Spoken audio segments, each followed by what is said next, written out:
Sportsbook is that was one of the ones I did, and I've been DJing all these small parties, and one of the ones I got booked for was this nudist event, new party at a nudist camp. So I did it this past weekend. It was actually for, and strangely enough, it actually paid off in two ways because I DJ'd a wedding for the woman who booked me for this nudist party. It was her daughter's wedding. So I DJ'd the daughter's wedding. Everybody was clothed there, so you don't have to worry about that. It was a normal wedding. But so, not that this party was abnormal by any means, other than the fact that there were some naked people there. So I drive up to this place, about a half hour away from where I live, kind of a little bit secluded down a little valley. And I pull in and not really knowing what to expect at all, what this place was going to look like. It's described as a nudist camp, I guess, I think, or naturist camp, I think, maybe, I think is what the term they use. But when I saw the word camp on there, it didn't really dawn on me as far as like campground. I just thought like, a camp of people. You know what I mean? I didn't think there's an actual campgrounds. So I pull up, not knowing what to expect, and I pull in, and you go down this little thing, and all of a sudden you're at this gate, and there's like you got to get buzzed in with, and there's a pretty big, massive industrial sized gate. So there you could tell right away this is private. Don't try to. There's no trespassing. You're on camera signs, all this stuff. Messing around. Don't try to get in here and see us nudies. So I buzz my way in. I tell them who I am. They end up letting me through. I drive up, and as I start driving up, really pretty signs saying the name of the place, the name of the camp. Driving through, and I'm just kind of like waiting for something to happen. But it's kind of a little bit of ways off the road. Ideally, obviously, you don't want to have a nudist camp right along the roadside. So it's secluded inside these woods. So I'm driving down this path, a little wider than a golf cart path, woods all around me. And I just kind of, all of a sudden, as I come around this turn, I start to kind of realize I'm hitting, like, where I start to see this campground. And there's campers parked, and I realize, oh, campground. There's a bunch of campers here where people actually come and do camping. Not just a camp of, like, a commune of nudists living together, which is what my brain originally thought, right? That's what I'm thinking too. When you say a camp, I'm thinking of just like one giant building. Exactly. Nope, it wasn't like that at all. It was. It's just like, think about any other campground you've ever been to anywhere where there's just RVs and bonfires and people have their four-wheelers out, that kind of stuff. Golf carts everywhere because they're driving around, and so I was like, oh, that's what this place is. And then I make the turn a little bit farther. First thing I see, totally butt-ass naked dude, just Johnson swinging in the wind as he's walking up the hill, just like, he's getting up this hill. So he's got to he's kind of power walking, gives me a little on the way by. Trudging the happy road of destiny. Well, I just thought to myself, it was like, because when you're a little kid, you think of a nudist camp, you're like, oh, yes. Hot, naked chicks everywhere, showering, lathering each other up. Like, that's what you're thinking of. Like, it's shower scenes and Porky's or whatever. That kind of stuff. Absolutely. That's an old, dated reference. Like an HBO real sex documentary. Exactly. It's exactly what it was like. I turn the corner, and there's a middle-aged guy wearing nothing but sunglasses, huffing his way up, and Johnson swinging in the wind. And so he waves, I smile, and I keep driving. Just you do a little glance. And then I make it past, there's this little section, they named their little area Bare Bottoms, one of this little groups. So it was cool. You could tell, I don't know if that's where the little bar is, maybe if that's what it's called, Bare Bottoms, but I wasn't sure, but I thought that was kind of cute as I drove by. And I'm zigging and zagging my way through, and I finally get up to, past the campgrounds to what looks like the, kind of clubhouse kind of area. And I get up there, and I get stopped. And I realize it's the woman who had booked me. And she says, we have to get you checked in before you get set up. And I'm like, oh, okay. So I go inside, and thankfully I brought my ID because I have a bad habit. I don't like carrying a wallet, so I don't always have my ID with me. Thankfully I brought my ID because I've gotten good at bringing you to events just in case. And sure enough, I needed it. And man, so I have to go in this little house. And I'm filling out this sheet, and there's all these rules. Like, first off, we're going to check to see if you're a sex offender.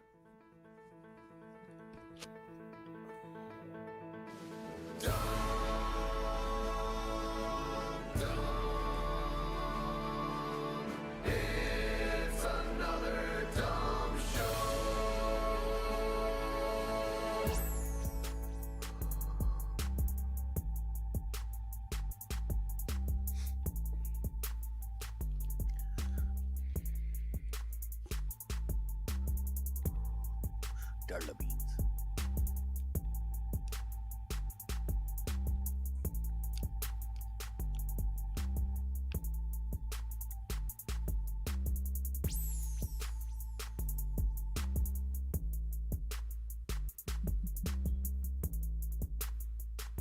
Can't hear you. Can't hear you. That's because I didn't turn my mic on. Hi, welcome to another Dumb Show. I am another Dumb Show host. Welcome to issue number 42. Sorry, I was distracted. I was a little choppy there for a second. I wasn't sure what was going on, and now I didn't have my mic on. So 2 for 1 just to start the show off. I was also very distracted because there was some goober in the background saying Darla beans, some gremlin saying Darla beans, Darla beans. Darla beans. Mikey, how are you? Yep. I'm doing good. How you doing today, brother? I'm doing very well.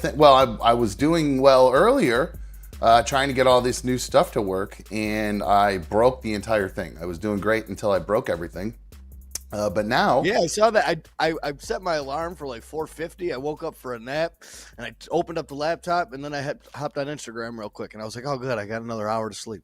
Good. I'm glad you were able to get some sleep. Well, did you? I know you had mentioned to me earlier today that you had. Oh, and by the way, shout out to Brat first in chat as usual. The guys, he's quick. He's quick on the draw.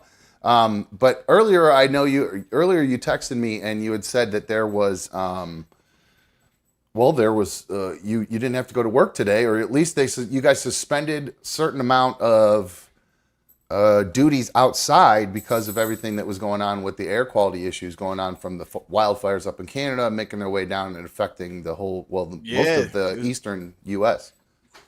One of the corporate company that owns us made the phone call this morning and pulled everyone from the field, and the people that couldn't be pulled from the field, we had to deliver respirators to them, so they're out in the field with full-on respirators looking like Walt White from fucking Breaking Bad. A bunch of meth guys working on everybody's generators.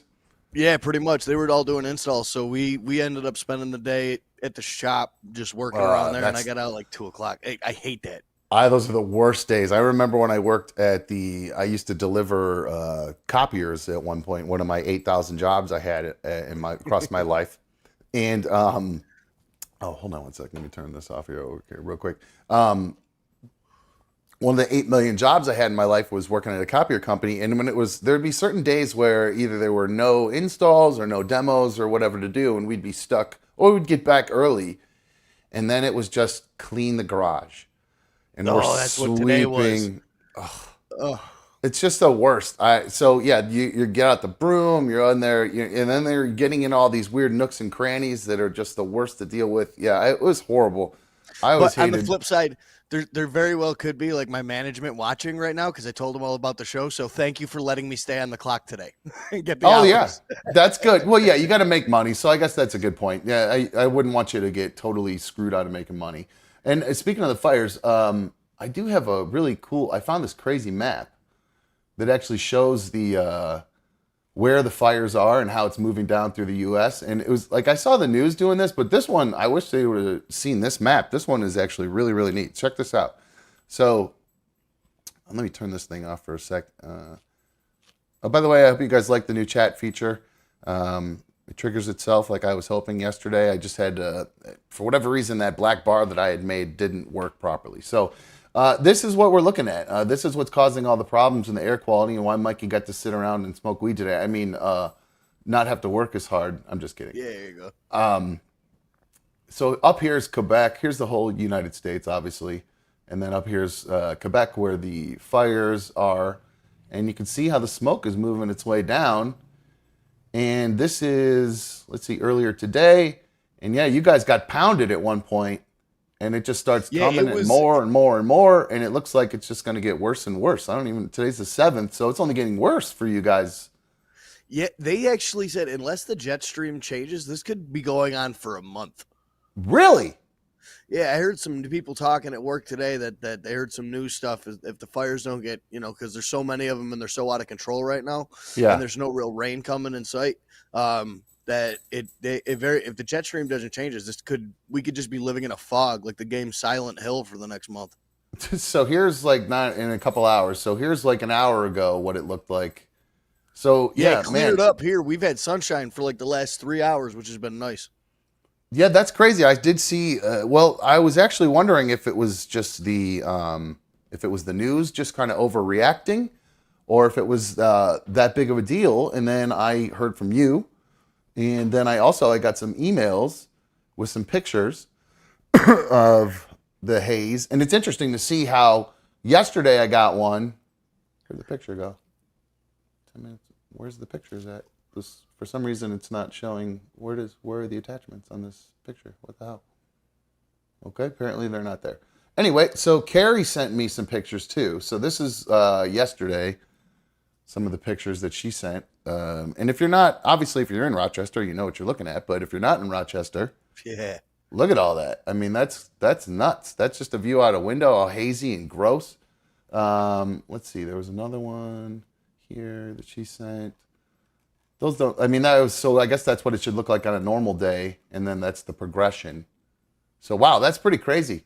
And then I had a couple other ones that came in too that were. I saw. Where's the other one I saw?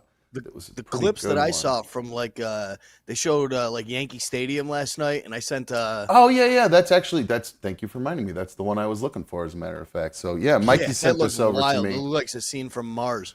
Well, they had. I saw Bleacher Report. You sent this from Bleacher Report that the Yankees game and White Sox Yankees game got postponed or rescheduled to Thursday, game, yeah. And also the Tigers Phillies game as well. So this is what it looks like. What is that, Yankee Stadium? I don't even know. I can't tell. Yeah, it's MetLife. Sure. I don't even know what that is. And then so here's a video. That's wild, right there. That video is insane. That is absolutely nuts. I mean, you can't go outside in that at all. I mean, absolutely, there's no way to go outside. And I love the guys dancing off to. Those are the guys that got off work, dancing off to the side. That was me on my way home. I was going to actually call you and say that you should really have your vape god going and just fill your whole room with vape and just say it's killing me, man. It's filling up the whole place. I can't take it. So I'm trying. What is that? Some lavender? Yeah. What kind? What do you got today? Oh, some Gary Payton. Gary Payton. Okay. The glove. Yeah, you can't go wrong with that. That's a I wouldn't say a classic strain, but since it's come out, it's become a classic. It's one of my go-tos. Yeah, I don't use much hybrid lavender, but this is one of the ones I like. I'm mostly a sativa lavender guy. Okay, all right. You're a sativa guy? Yeah. Wow, okay. I'm a whatever guy, to be honest with you. I think the sativa and indica thing for me is backwards. I honestly believe that. I truly feel like I get more, because I like the headband effect. That's my favorite. If I got a good headband, and I feel like I get that more. Well, it all depends on the strain, to be honest with you. It could be indica or sativa, but I just feel like I get. Depends on your personality too. When we used to do harder drugs and stuff like that, like when I used to do like Coke or Adderall, it used to like focus me and calm me down. I mean, I used to get a little speedy, but I'm ADHD, so it actually works like medicinally. So maybe that's what it's like for you. Interesting. Okay. I actually, maybe that could be because I used to take Adderall for ADHD, but I couldn't take that stuff anymore. So, I did see, oh, by the way, 844-HIT-DUMB, 844-448-3862. The phones, we're going to do Open Lines America today because I'm going to be honest with you. I was working on technical stuff all day and didn't have a ton of time to prep.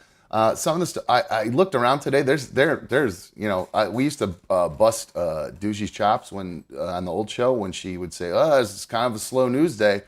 Today was a slow news day. I'm going to be honest with you guys. All they were talking about is the news. Or excuse me, the fires coming out of Canada and that awful sad story down in I think it was Florida where the neighbor feud that escalated into a shooting. Are you familiar with that story, Mike? About that today. Yeah, I don't know. I don't want to go too deep into it because it's a downer, but there's like I'm familiar with neighborhood feuds. I've had when I first, well, not even like one that had nothing to do with me, and then one that I honestly didn't think I had anything to do with, but apparently I did. But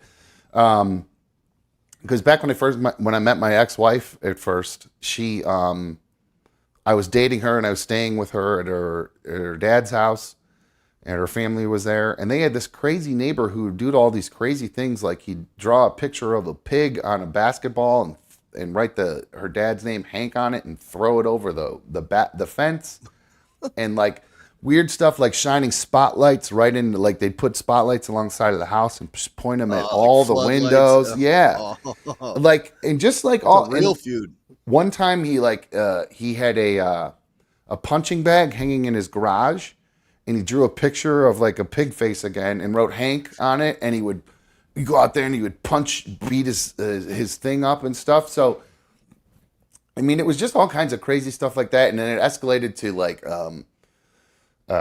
calling the city over ordinance stuff about, like, Hank had like a little greenhouse garden in the back that was it was pretty dilapidated. He hadn't been taking great care of it, but it used to be a greenhouse. And then, you know, the city came and made him like take it down and all this stuff. So it just, all these crazy neighborhood feuds, they escalate to the point where I was the new guy there, and I was like so frustrated and upset with it that I kind of basically just went over and told the guy one day, like, look, there's a new bull around here, and I'm not going to put up with you picking on my girl, like shining your lights into her window and like all this crazy stuff. Like, I'm not going to put up with that. So,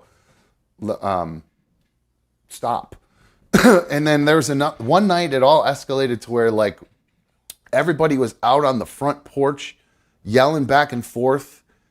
And I don't even remember what it all escalated to the point where like somebody threw a baseball, like maybe my ex-wife's little brother threw a baseball at them, or vice versa. One of the kids threw it back at us because there were like kids.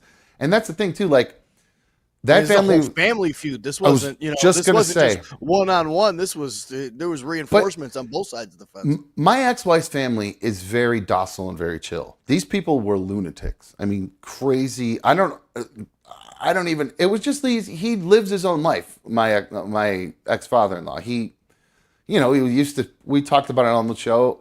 He was a trash picker, and he was just a very eccentric guy. So, his backyard, he'd have a wood pile that he didn't really take great care of, but he's an old Polish guy living in Parma. It's just, what do you expect? You're not living in like in Parma, Ohio. It's not like the, Beverly Hills or something like that. So you just got to kind of deal with the way your neighbors are, I guess. But because he really, truly kept to himself. He wasn't doing anything odd or weird. And they're the nicest people you'll ever meet. They let me move in with them, for Christ's sakes, when I was dating their daughter. So that'll tell you right there the type of people that they are. They're very nice, and especially with me.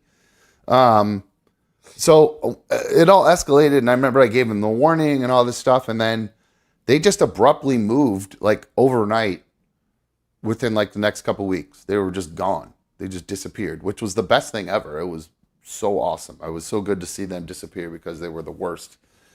And then, of course, I had one here. All my neighbors are cool, like, I live in, like, a row houses, like, kind of like an up-down townhouse kind of deal with, like, rows. Townhouse is, like, a fancy way of saying where I live. It's not a townhouse, but it's, if you dressed up the outside of it, you could say it's like a townhouse, but it's not. It's kind of like what I'm moving into. It's up and down. You got 2 bedrooms upstairs, right? Yep, up, down, 2 bedrooms upstairs, just a kitchen and living room down. No basement. No, it's real small. It's not. I got to finish. Oh no, we're talking like 700 square feet. It's very small. Okay. Very, very, very small. That's why one of these days I'll show you guys the way I do the setup here, because where I'm at right now, I actually have. I'm at a desk that I slide back and forth over to the wall over there, and like, so basically, I kind of, in order to have a living room, I created this studio that can go up and down within about 10 minutes. So it's a living room most of the time, and then when it's time to get ready to go, I flip it and turn it into the studio. So I remember your living room being kind of narrow. I was kind of wondering how you had the setup. Is the monitor in the back the TV that you normally watch TV on? No, there are two 65-inch TVs hanging up in here. One of them's the main TV. The other one is my background TV. So you got 2 65s. I got 2 55s hanging up right behind my laptop. So it's it's nice for the kids if they want to play video games and we want to watch TV at the same time or something like that. Or for me, because to be honest with you, I do that. So it actually works out, and like it's kind of disheveled right now, so I don't want to get out the camera and start showing you everything because I got to sweep and everything. But one of these days, I'll give you guys what it looks like before and an after, a kind of a tour of the setup here. So I did mention one. So are you back to work tomorrow, Mikey? We're playing it by ear. Okay. At this point, I think we're all going to be able to go out. My company spent a bunch of money on like really nice respirators today. So I've got one of those because it definitely did bother me today. I didn't think that the smoke would, but my eyes were on fire when I was out in it. And like every 25 to 30 minutes, you just get nauseous. It's like, it really does. It feels like you're sitting in that one spot, the bonfire, where the smoke just follows you around wherever you go. There's no escaping it. So like my brain thinks that I'm at a bonfire and then I get the munchies because I'm hungry because I could smell burning things, Yeah. It just, So I never actually finished that story. I was talking about that shooting, the families, the feuding down there. So yeah, I've had my feuds here. We get along well with everybody on my rows. The house behind me, not so much. She and I have crazy had lady there, right? Yeah, I am not going to go so far as to call her crazy. She's her own self, and I'm my own self. She's just very opinionated and vocal about it, and I'm not. I keep to myself with my neighbors. I don't really, I try not to ruffle feathers. You know what I'm saying? I just try to do my own thing, keep to myself, and I'm cordial with everybody, and I'm friendly with everyone, and I'm fortunate. I think most of the row that I'm in are pretty much. I think everybody burns, so that's a good thing. But yeah, she and I had a big argument one day when I was outside with my sons playing football. When they first started playing football, they just got their pads, and they were both kind of apprehensive about hitting. And the only way to get over that is to start hitting. Yeah, honestly, that's it. You just go out and you start packing You got to get your bell rung that first time and get it out of your system. Not even that. More that you can run into each other and it doesn't hurt. That's kind of the point of the pads is that you just start banging and you hear the shoulder pad crunch, and because at first you hear that and you're like, ugh, and then you start getting used to it. You hear the helmets crack and you realize, okay, that's part of the thing. Like, it's just, you get used to the sounds of the impact, then the feel of the impact and everything, and it gets a little bit more easy. And they were kind of being a little bit apprehensive about it, so I just said, look, and I just took the two of them. And I kind of grabbed them by their shoulder pads, and I took the two of them, just went poof, and slapped them into each other. And this woman and her daughter witnessed it. Oh God! And they were like, "Sir, I don't think that's a little much." And I'm not fans of them as it is. And I went from, I just went from 0 to 100, and I said, "Why don't you shut the F up, you B, and mind your business?" And I just literally 0 to 100. I didn't even blink because I don't like them as it is, and they never really like me. And there's always was a weird tension because when I first moved in, she did some weird thing because I'm really close with one of the guys who's like runs the board of directors where we live. He's like a mentor to me, like a big brother kind of figure. And somehow this woman thought that I was talking about her, and I'd never spoken of her in my life. And I came home to one day with a note on my door saying, "Hey, come stop over. I think there's stuff we need to talk about." And I was like, "What the hell are you talking about, lady?" So I went over there and I talked to her, and I don't even really remember what the interaction was, but I just remember being really uncomfortable and her accusing me of having conversations with her with my buddy, and I'm like, "What are you talking about? I have no idea." So it was just a weird relationship from the get-go. And like when I first moved in, somebody had like reported me for smoking. And I'm pretty sure it was her because everybody else here was cool on this side. So, which ended up being fine. It's no big deal in the end. But so again, there was just some kind of weird tension that I wasn't really thrilled about. So I think it all just kind of lingered from there. And she always is really kind of, she's kind of she's the get off the lawn, my lawn lady. Like if you... Oh, we had one of them. If my kids go outside... Would sit in her front lawn with scissors and cut her front lawn all day. And if she ball weed went onto her lawn and made an imprint. She weed whacks every day. Every single day she's out there with a weed whacker. And I me and grass and weeds, and I was losing my mind. But no, Not I mean, having it. if one of my kids knocks a ball, a baseball or a football, and it rolls in her yard, and they go in to get it, she yells at them for doing it and says, "You can't go on the lawn. It just got fertilized or whatever." I'm like, they're not rolling around in it. They're They're walking not over and eating the picking up. grass. Right, they're picking up a ball that fell on the ground. So, I always have just I didn't like the way she kind of yelled at my kids in the first place too. So she just was kind of on my shit list as it was. So, you know me, I kind of went over the top and kind of lost my temper and let her have it pretty hard the one time. So 844 hit dump 844-448-3862 if you have I only had one little situation like that in the neighborhood that I grew up in, and it was from my parents' house because they live on a really straight street. yeah. So people always used to like fly down the street. And ever since I was a kid, my father would run out into the street and scream and yell at him to slow down and everything like that. We'd throw stuff at the cars. So it's something that I inherently picked up. So when I'm, 25 or 30 still living at home and we're walking home and this kid flies by in a car, I jump in front of the car a little bit so he has to swerve and start screaming and throw my hands up like, come back and get me.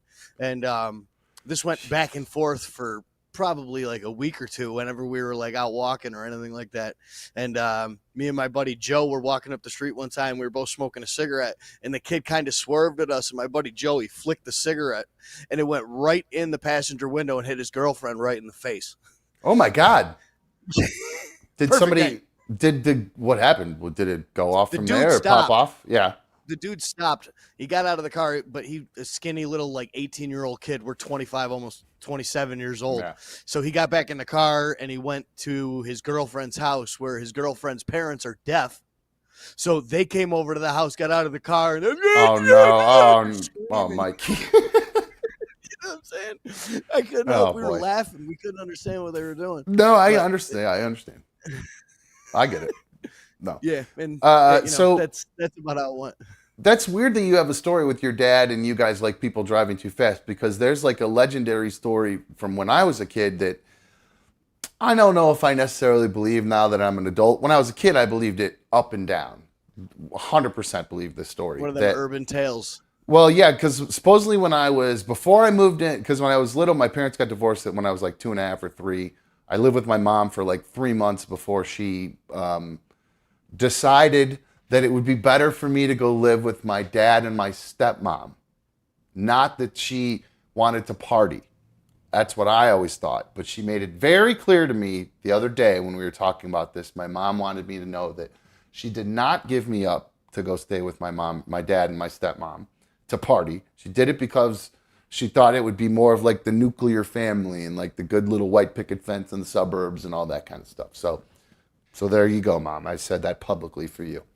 But from there, so before I moved in in that 3-4 months or whatever, my dad and my stepmom lived in this house, and apparently down the street there was a bar, and it was a motorcycle bar, and the motorcycles would cut through our little side street and fly down it to get to this bar.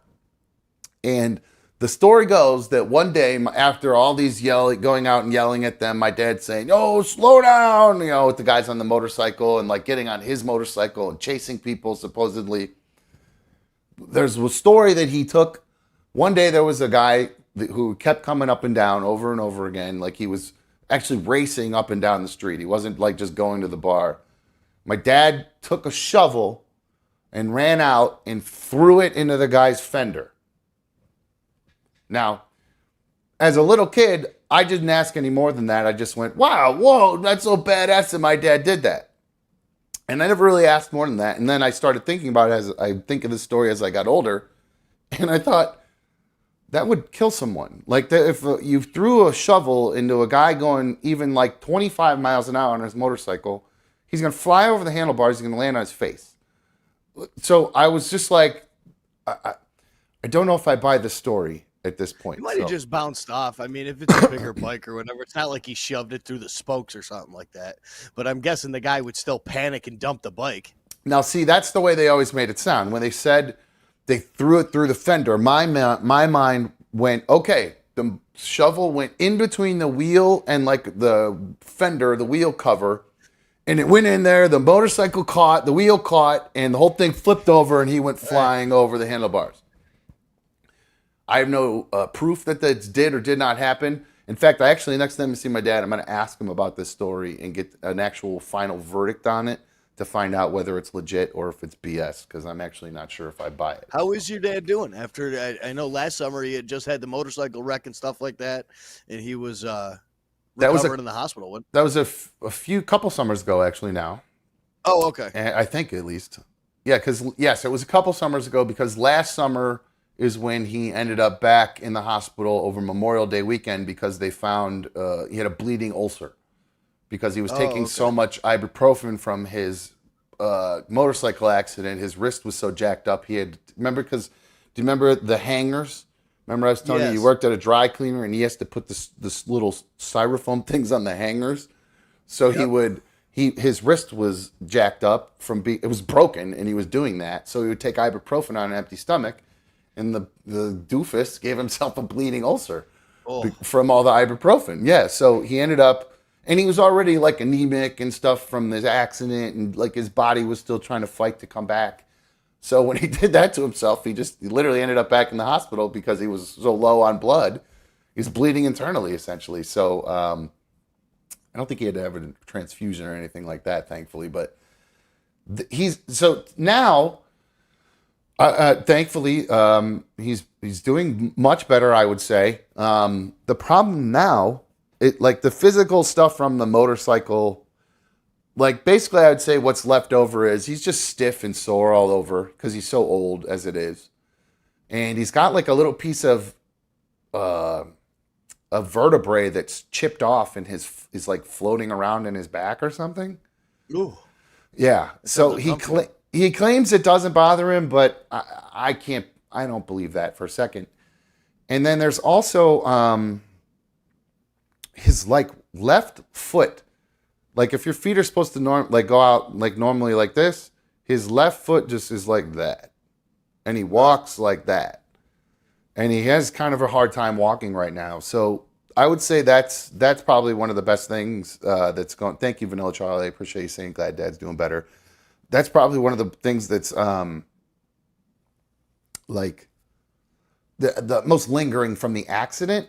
But now what he's got something wrong with his eyes, and it's like it's not macular degeneration, but it's something similar to that, to where he's literally just got like black spots in his eyes. And he said I went out to lunch with him one day, and he was like, really all I can see of your face is like this, like just like kind of one of your eyes and part of your nose. Yeah. And I'm like, what? That's alarming. And then I said, and you drove here? And he's like, yeah. So, but now I've started to notice over the past like couple months, he's not been driving anywhere. My stepmom's been driving everywhere, even during the day. Because it used to be at night he wasn't allowed to drive because of his eyes. And now it's moved to even during the day, it seems like he's not allowed to drive. So, yeah, he's doing better. I felt bad because my mom, so there's my mom and dad are divorced. My mom has sisters who live out in Seattle or out on the West Coast, Arizona and Seattle. They were back in town this past Memorial Day weekend. And where I grew up in Chagrin Falls, hit the music, we do this thing called an all-class reunion on like the Friday during Blossom Time weekend, which is like the Memorial Day weekend where everybody comes back into town. And the all-class reunion is cool because it's just open to anybody. Anybody who's graduated from there, you can come up, pay $10, get a wristband, and you go in and get your drinks. Well, I haven't been to this thing in forever. I forgot you have to pay. I tried to walk in that thing like I own the place, just blew right through the door.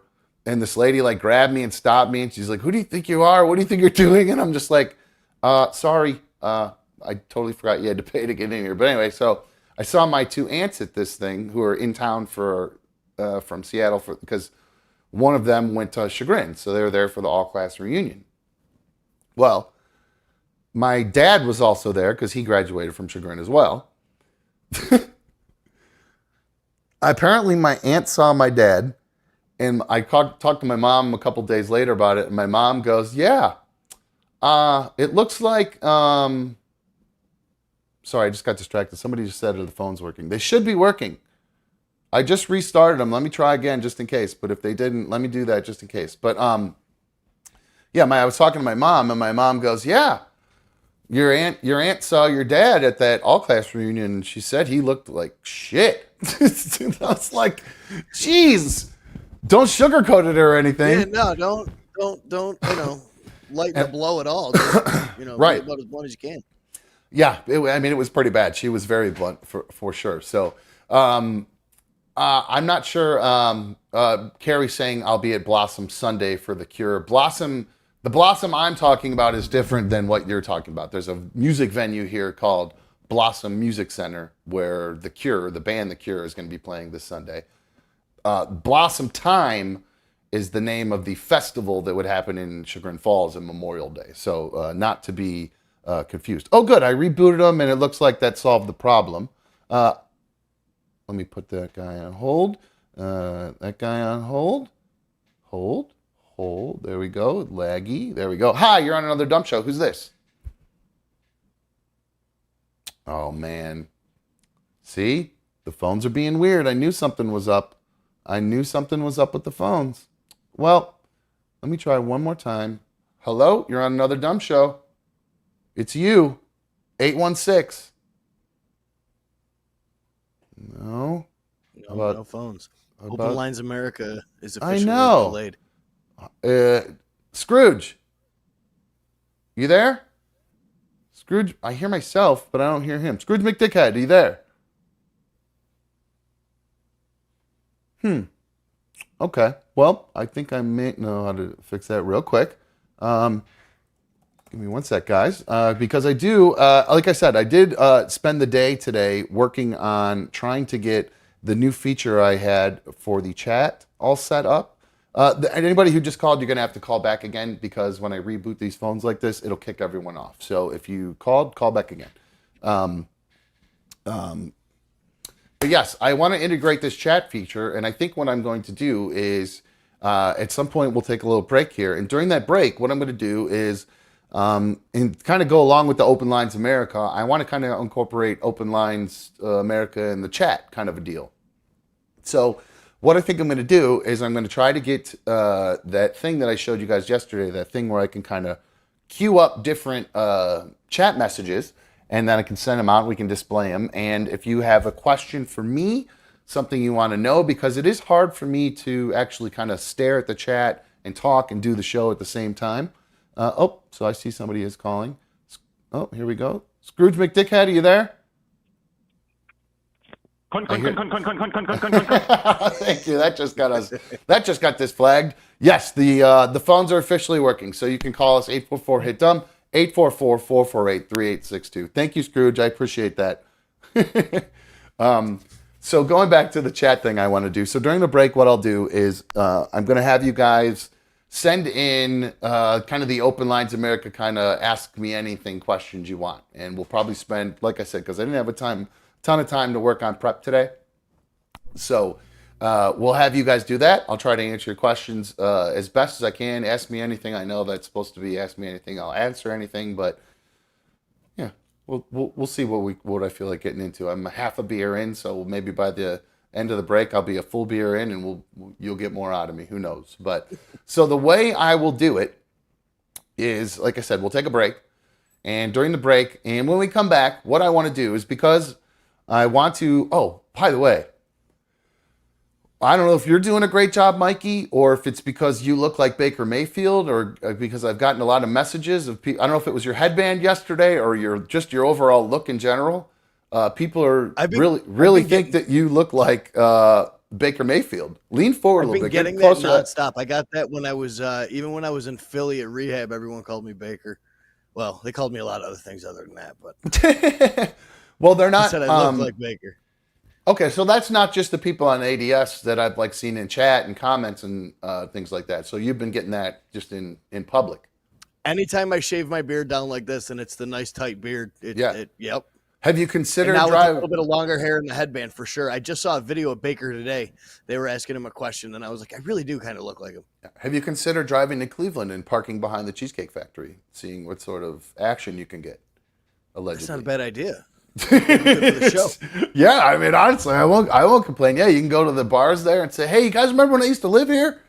Come on, we'll go out in the I'm back." on the juice. I mean, the guy's a little short guy anyway, and he only like 5'10".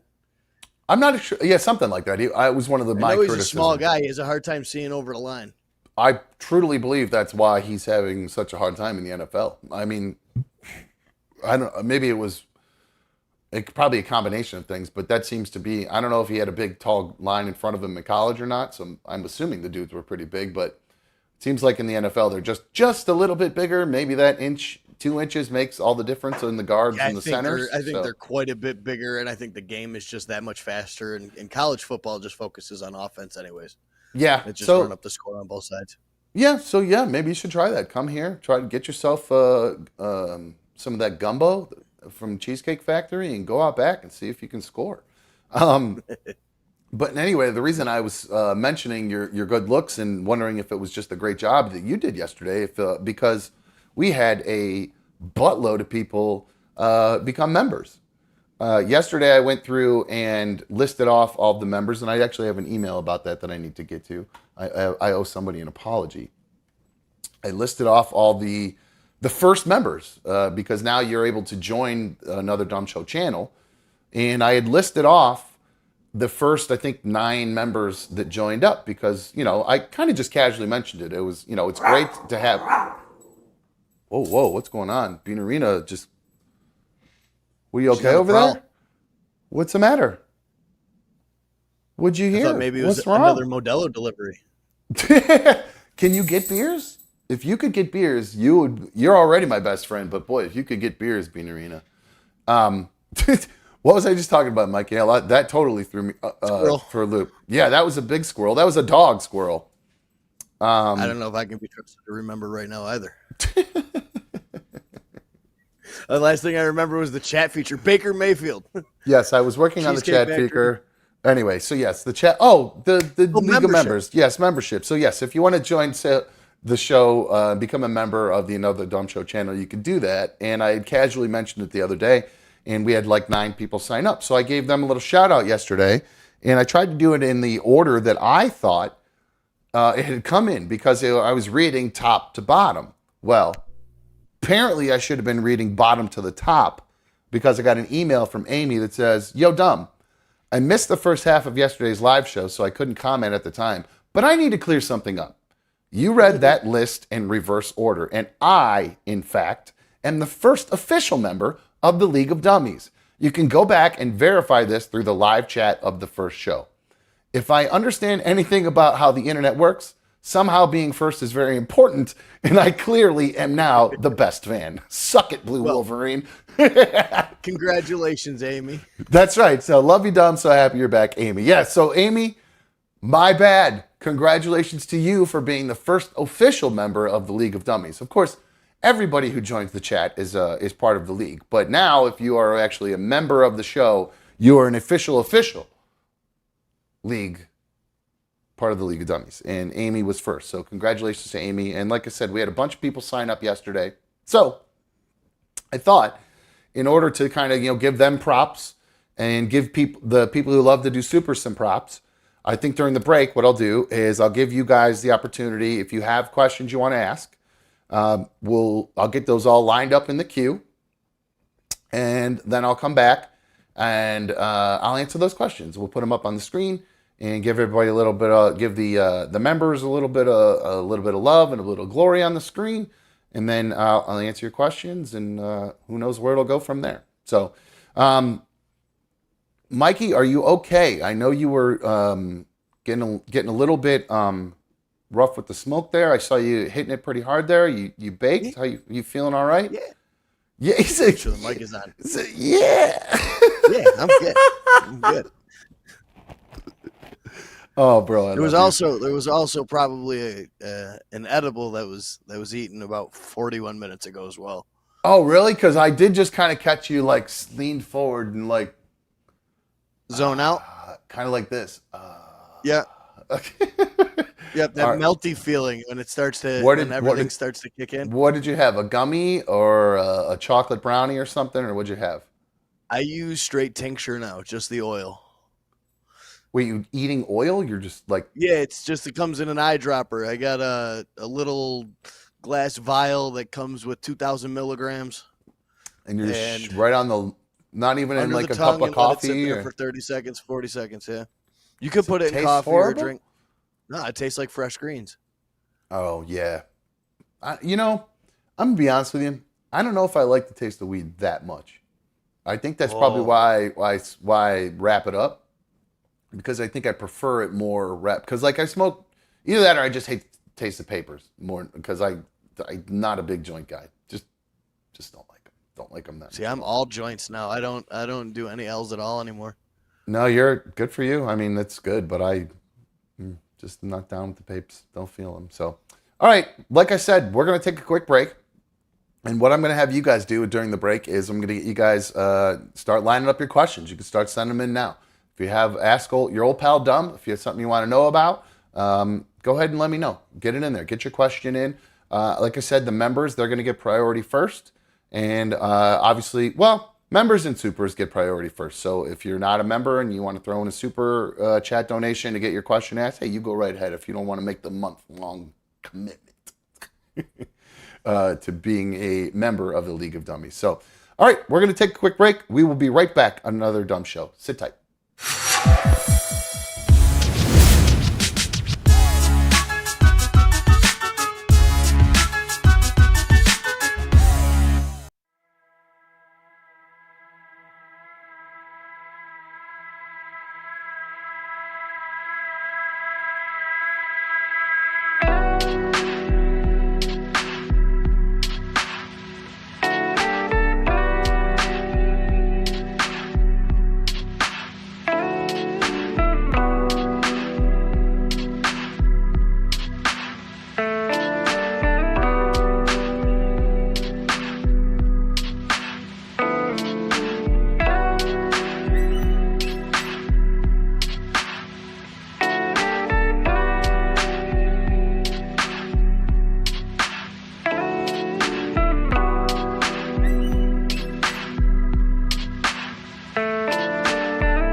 I love that one.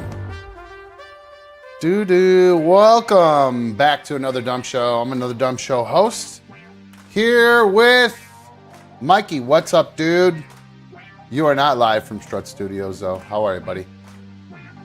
Oh, I forgot to turn your mic back on. Hey, dude, what's up? Sorry about that. What's up? Oh, good. I forgot to turn it on the first time, so you covered up my mess up.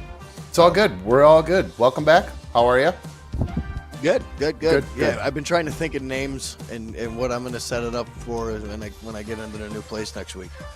Names? Oh, what are you going to call what you're going to call your place? What is that thing stuck there for? That's weird. What is that black thing in the corner? Is that something I have there, or what is that? That's weird. There it goes. Okay. Sorry about that. Oh, yeah. No. Anyway. Because I got a little black screen up in the top left hand of mine. Yeah, I think I fixed it. I think I fixed it. All right. Welcome back to another Dumb Show. I'm another Dumb Show host. We are back. Why does that keep doing that on that one? Give me a second, guys. Get this straight. 1 second to get this straight. There we go. Yeah. So, apparently, as we listen to this song, this Tiger Blood Jewel Jam, I found out why a bunch of the videos were getting dinged for copyright stuff. It was because my subscription to the place I get these songs from apparently had run out. And I didn't realize that.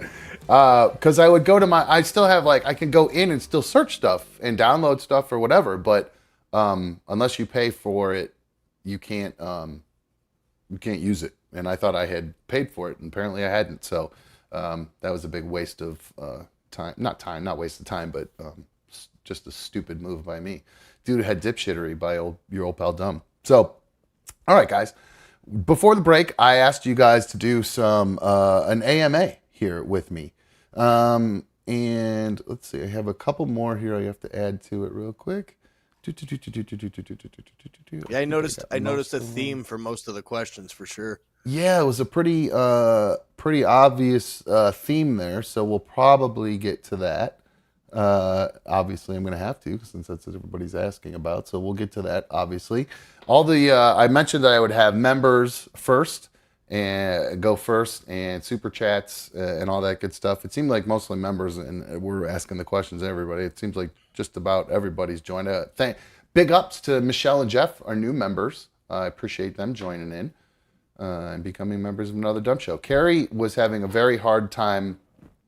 Carrie Dude from Rochester was having a very hard time figuring out how to join the show. It's very simple. You can just go right to the Another Dumb Show page, and I'll show you right here. Oh, no, wrong button. I'll show you that video, pretty funny. But if you look right here, Carrie, if you're on the main page, it says Another Dumb Show, and then over to the right there, it says join. See how it's flashing? Join. I don't think that pops up on. I don't think that pops up on a phone app though. Oh, really? I think you actually have to be on a browser, because I tried to join. I've been trying to do it, and I can't seem to find it at all on my phone when I'm at Another Dumb Show. So I think unless I'm stuck right there with Carrie. But okay, that's a new one for me. I don't have an option to join. I haven't tried that yet. I haven't gone and looked on my phone. Probably would make sense to join my own channel, at least, I guess. But no, I actually don't know why that's doing that, to tell you the truth. So I will look into that and figure it out, and I'll do one of those cool screen records, and I'll show you guys how to do it. That way, if you want to join, you can join. If you're watching on your phone and not at a browser. All right, so let's start digging into these questions that people were asking about. Get this up here. Give me 2 seconds, guys. Get all my cue ready. All right, we got some decent questions in here, and I'll go back. If you didn't get your question in, if we don't get to everybody's question, we may not. Maybe we will. Not a ton of them, but I think we probably could get to everyone. Let's do this. I believe what we can do is we can show everybody as well. And I can do this. And there we go. There's one right there. I didn't want that to pop up first, but we'll do that first. Okay. AMA question for Dumb. Do you think you should stop spending so much money I'm assuming it says of food delivery, so you won't get behind on rent. I think she means on food delivery. Dumb, do you think you should stop spending so much money on food delivery so that you won't get behind on rent? Now, is she talking Instacart food delivery? Does that count? Or is she talking Uber Eats? Because both of those are viable options. I'm going to guess it's probably just the whole food delivery lazy option in general. Well, I mean, if you're doing that, once, twice a week at least, just in delivery fees and tips and everything alone, you're talking $20 to $30. Well, not if even you've got including everything else. If you've got a subscription to the Uber or the Instacart, you actually don't pay the delivery fee. So that's nice.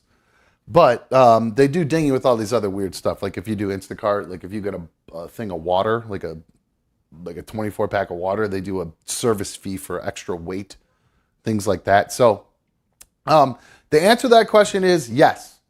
I do need to stop spending so much money on Uber Eats and Instacart and things like that so I don't get behind on things. Part of the reason I got behind, guys, was I had a lot of stuff I had to pay for.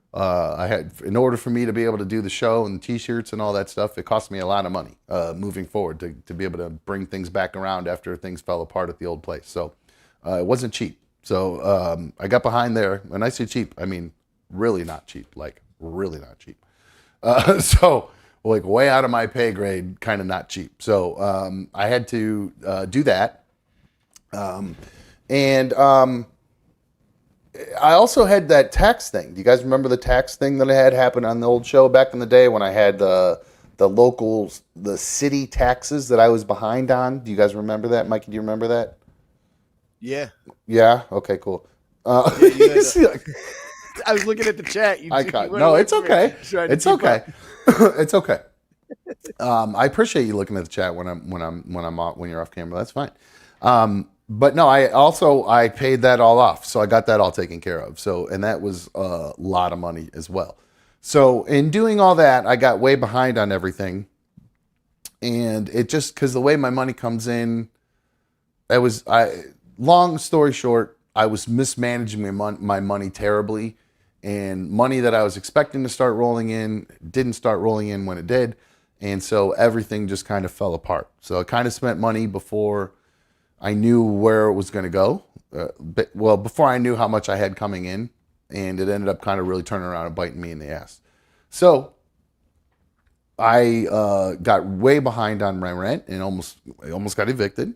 And I was able to figure that all out. Like I said, with some help from family and everything like that. And so I was doing much better with not doing Uber Eats. I was still sometimes I was going to the store. Every once in a while I would get Instacarted because I already had the subscription. Like you buy it at the beginning of the year. It's an annual thing.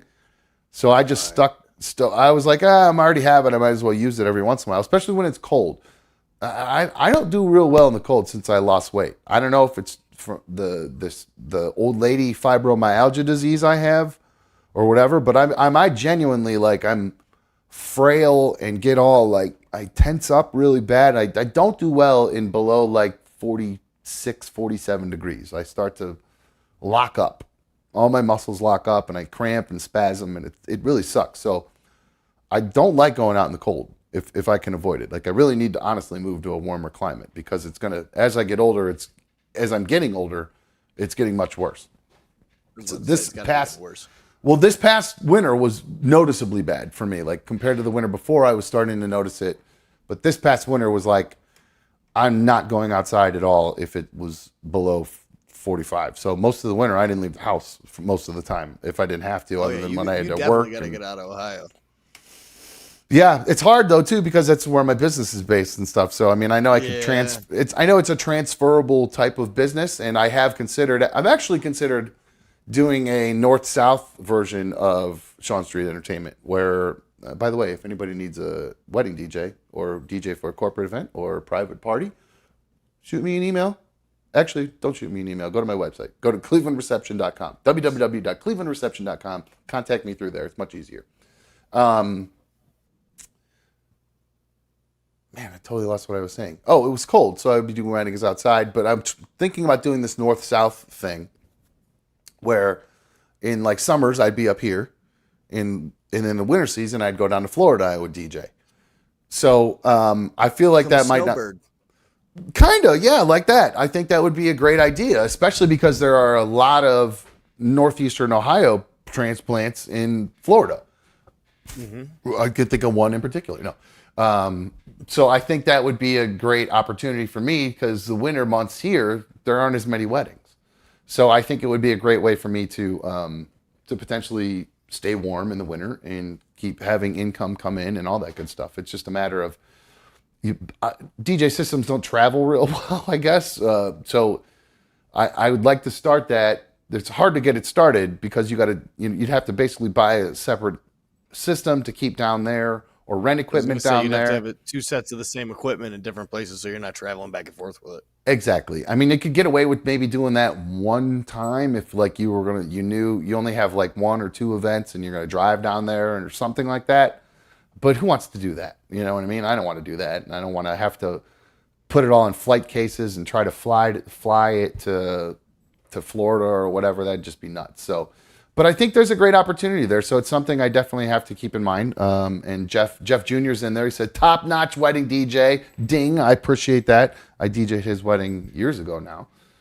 Good to see you in there, Jeff Jr. I was hoping I'd see you in there. But yeah, so hopefully moving forward, I will start managing my money a little bit better with that. I'm definitely aware of it. That is a problem. I've been trying to do, like I said, I did better for a while. And then I somehow kind of got off track again. I don't know if I just got lazy or what, but I just kind of got off track with it. It's so hard because it's so convenient. It really is when you're just sitting there, especially being a smoker too, because the munchies really get to me. My self-control for me was not get rid of the apps. Just move all the apps into one folder that says don't fucking do it. Like that'll stop me. But it don't stop me. I mean, I still do it.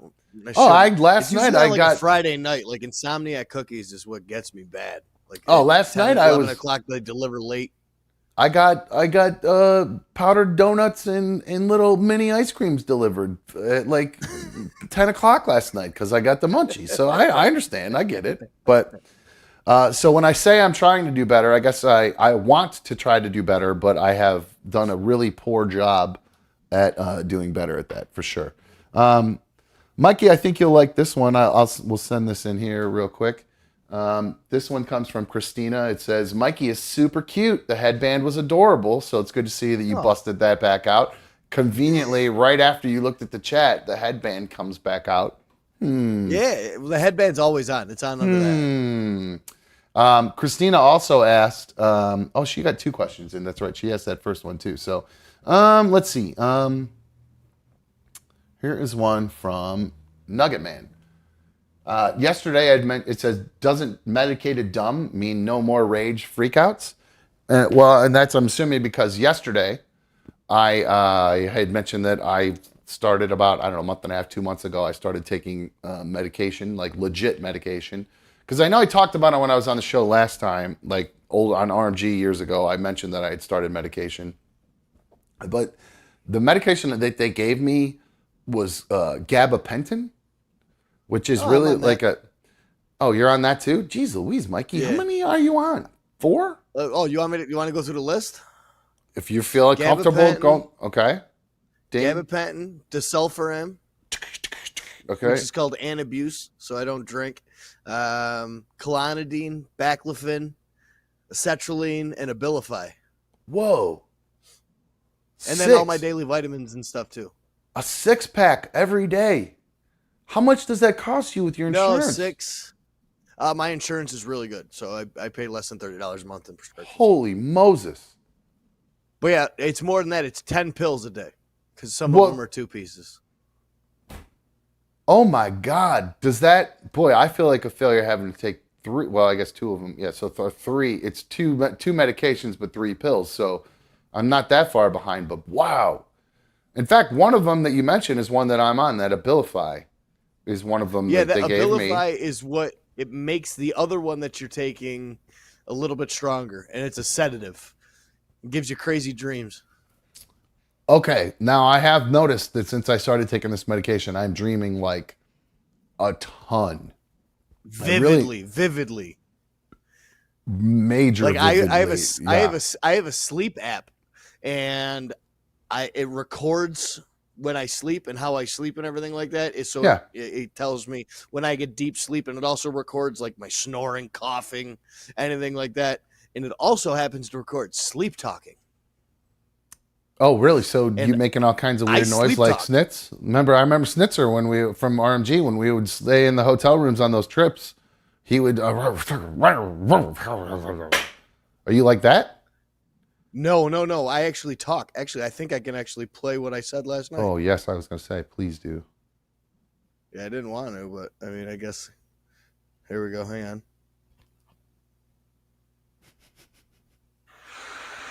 If you don't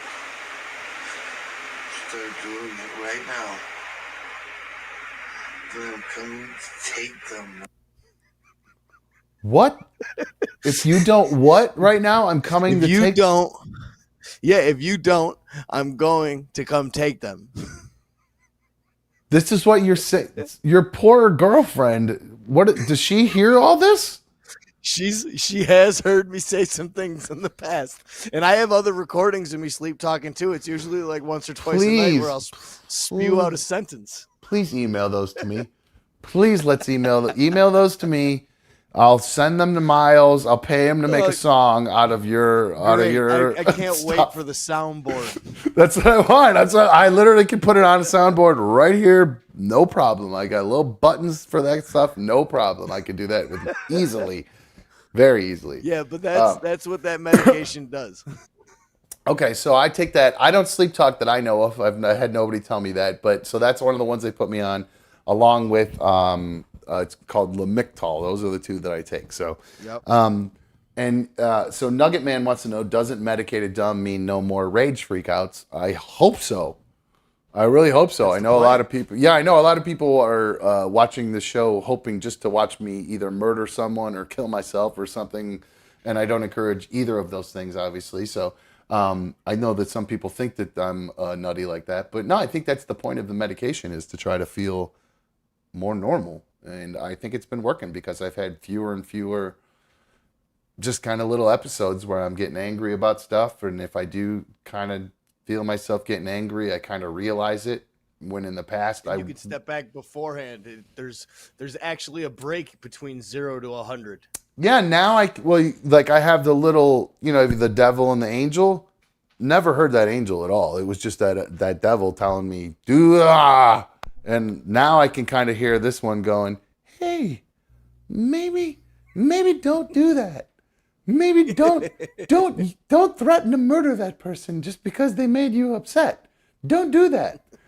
So don't machine cunt anybody. Don't machine cunt anybody. Yes. So so Duncan Man, I surely hope that it leads to fewer freakouts from me. All right, let's check out this next one. This one is, did it come in? Did it work? Where'd that go? Oh man, it went away. Well, I'll put this one up again. Oh, I hit the wrong button. That's why. So Hannah asked two questions, actually. One of the questions she asked was, what did I get delivered for food tonight? I didn't actually get anything delivered food. We had food from last night that we didn't finish all that pizza. So there's leftover pizza that we're having for dinner tonight. So keeping it cheap tonight. So there you go. Ooh, that's what I got half a pizza waiting for me after this podcast ends. I ate half of it right before it started. Of course. Can't wait. I'm about a beer and a half in now, so who knows what'll happen when we finish. Maybe I'll end up getting some schnitzel. I do like schnitzel, and I've had schnitzel on the brain. So, but there's a place here that has great schnitzel. I'm going to order it one of these days. I'll eat it on air and everything. So, question from Hannah: will Kiwi ever be a guest on the show? Kiwi is my daughter. Her real name is Keely. Yeah, somebody had answered her question in there too. Said, yeah, Keely was going to be on during one of the tests, or was on during one of my test shows. So, yeah, of course, she's going to be on, hopefully, pretty often. To be honest with you, I'd love to have her on whenever she wants, because Keely's got a lot of opinions. She's very opinionated. She's very smart, and I think she'd be great. So I'd love to have Keely on. fairly frequently, to be honest with you. She's actually so the next question we have here is, how's Kiwi and her boyfriend? That's from Tessa. Tessa also sent me a tweet too. I meant to have that up, but I accidentally closed it. So Tessa, thank you for the nice tweet as well. Tessa's pretty hot, by the way. I was surprised. That little avatar doesn't do her justice. I looked at another one of her pictures that came up like with that email, or I don't know where I saw her, either Instagram or something. Boy, not bad. So thank you, Tessa. I appreciate it. The question, how's Kiwi and her boyfriend? Keely and her boyfriend Austin are doing very well. They're currently on a camping trip. Oh, and I forgot to mention, Keely's been helping me. She helps me with my photo booth, with my DJ business, because we have, not only do we have me, the best DJ in Northeast Ohio, we also have the best photo booth in Northeast Ohio. It's sweet. Great pictures. It's a lot of fun. Keely runs it. It's great. It's lots and lots of fun. Sweet. Yeah, it's really been a great business. Yeah, sure, it's a cool like little bonding experience for, if she's into that type of business and stuff like that. It's and totally has that same mindset. It's cool for her to see that. It totally is. And like, because especially at weddings, we get to actually, we sit down during dinner. I put the music on and I, autoplay it, and I go sit down and enjoy dinner with everybody else. And that's kind of that's traditional. That's at weddings. All the vendors do that. So we take a little break and eat dinner with everyone. And that's really nice. Like, especially when it's just like her and I, like if the other vendors don't sit down with us or something like that. So we get to kind of have a nice dinner together and chat and catch up. Oh, and yeah. Stuff. Some nice food too. Yeah. And that's some of the stuff that like she and I actually been a little bit like, I don't know if concerned about is the right word, but like she talks about how like she has all these, going back to her and her boyfriend, she has all these like Pinterest pages with her wedding gowns and things like that. So she's really been talking a lot about weddings and marriage and wedding rings and his mom's wedding ring and all this stuff. And boy, I didn't all the hints. Yes, Austin better and pick him up. I've not heard him mention it once. So God love him. He works he's a great dude. I do love him. So I mean, I would absolutely. Austin, if you're listening, those are called breadcrumbs, brother. Pick them up. Yes, yeah, I know. But Keely is definitely, the nut didn't fall far from the tree there, as far as it goes. As far as her and I go. So Keely definitely has a lot of what I have going on for sure. A lot of times, but she's doing great. Actually, I'm really proud of her. That's awesome. Yeah, she's doing really good. So her and her boyfriend are very happy. They got their own place. It's great. I don't know if was I on the show when I helped them move? Did I tell the story about last time I was like on ADS last time? Did they move? I don't think so. I don't recall that. I mean, maybe oh my God, will remember better than me. But I helped her move, and she bought this couch that I knew was not going to fit in through the door, like up this. No pivoting. There was this. We're going up this. I tried to be fun and pivot like that and joke around, but we literally, I'm not lying to you, Mikey, we got this couch wedged in a hallway, in a doorway, so badly that when I finally had enough and I was like, God damn it, this thing's going through. And I went, ugh! And twisted and pushed. And the back end of it behind me, when I twisted, it jammed into the drywall, and the whole thing just went and wedged and stuck. And like wedged even further. For the life, I actually literally dangled on it and with all my weight and was trying to get it to come out. It would not come out of the wall or the doorway. So you're light as a feather now. So no, I mean I'm still pushing 2. So I mean I'm right around there. I'm pushed between 190 and 2 usually. So I can't believe I outweigh you by 40 pounds. That's crazy, isn't it? Isn't that crazy to think I used to be almost wild, 400 pounds? I know. It's cool. I'm very lucky. I'm lucky. You put in the work. Yeah. Honestly, I learned how to re-eat when I took that supplement. And then I was taking Adderall at the end of it. And I just stopped. I stopped liking eating. And it like turned me into like food is gas. Like I'm a car and food is just gas when I need it kind of thing. Yep. And so I don't eat that much anymore. I eat once a day. I'm still on that OMA or OMD diet or whatever, and it works for me. So I keep the weight off. Yeah, and I've always been 1 meal a day, pretty much. Other than snacks at night, I don't count those. If I eat 2 meals a day, I'll balloon up to about 230, like easily. Really? Easily. Yep. It'll happen because very you do quickly. put it. I mean, it's hard to lose it. It's easy to put it back on. Yeah. So did you ever get the couch out? Oh yeah, no, the couch never came out.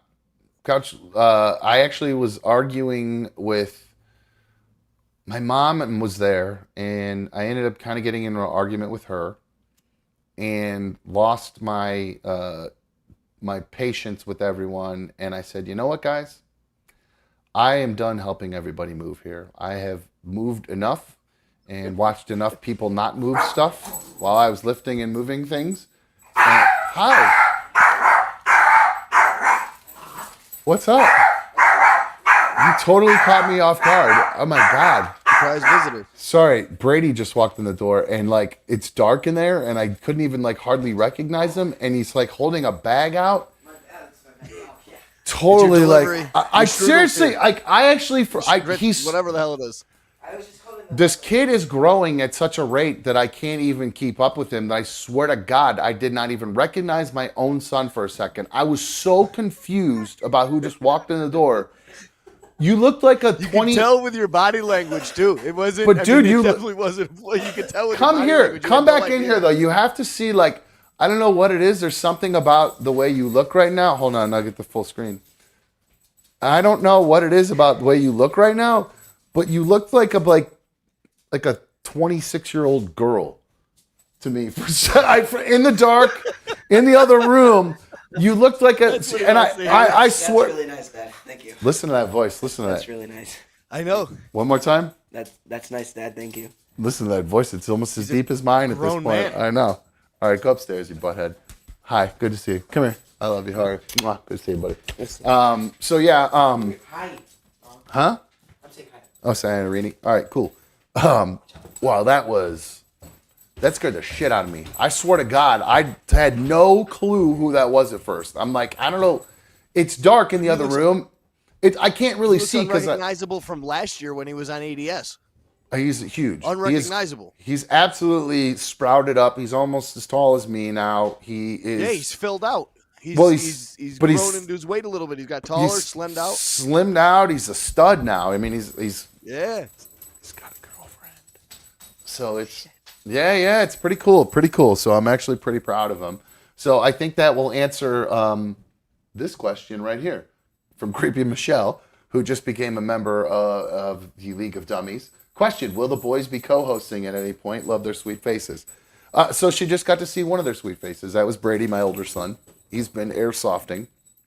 So yeah, of course they're gonna pop on. Shay's probably very jealous because he's upstairs and he asked if he was gonna be able to come on today, and I told him, nah, I think we're probably gonna be talking about some adult stuff at some point.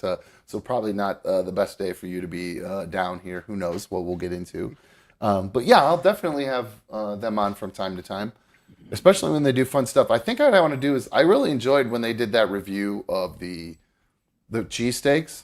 When they went to Philly and they were on ADS last time, in the old studio, they went to Philly and they did the reviews of the cheesesteaks from Pat's or Geno's or whatever. Yeah. I had fun with that. So I think I might maybe do that with them down the road. I got some buddies from Philly listening to the show right now, some guys that I was in treatment with. Oh, for real? Yeah. Nice. What's up, Philly? Congrats. Well, I guess not congrats. No, they're all doing good, man. Yeah. It's the first time I've stayed close with a group of guys after I got out of treatment, and here we are more than a year and a half later, and everybody in the chat is doing well. So there's like 6 or 7 of us. That's Usually cool. It's somebody drops out. The success rate is so much less than that. So to have a group of guys that have stayed close and everyone's life is pretty manageable and doing pretty good is rare as shit. That's good for you. I'm super proud of them. They're dope. They're awesome guys. I'm an idiot. Actually, was giving them congratulations for winning the Super Bowl that I forgot they lost at the very end. So that was good. They lost Sorry. it. Yeah. Fuck the Eagles.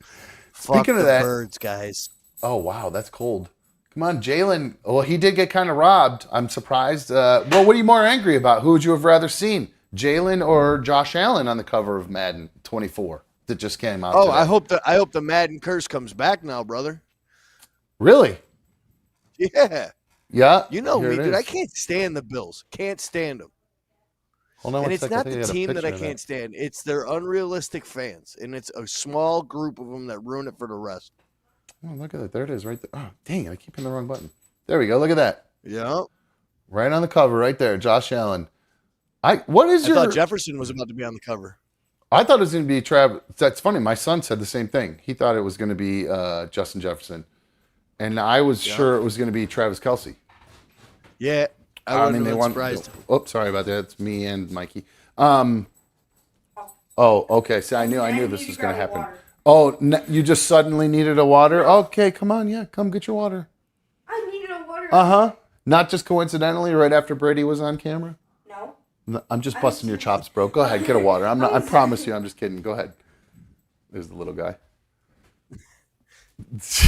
What?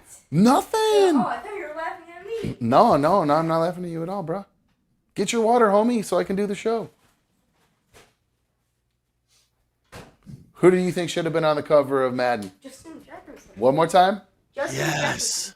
That's right. Yes, my guy. That's right. I don't understand why they put Josh Allen on. Can you do Gritty?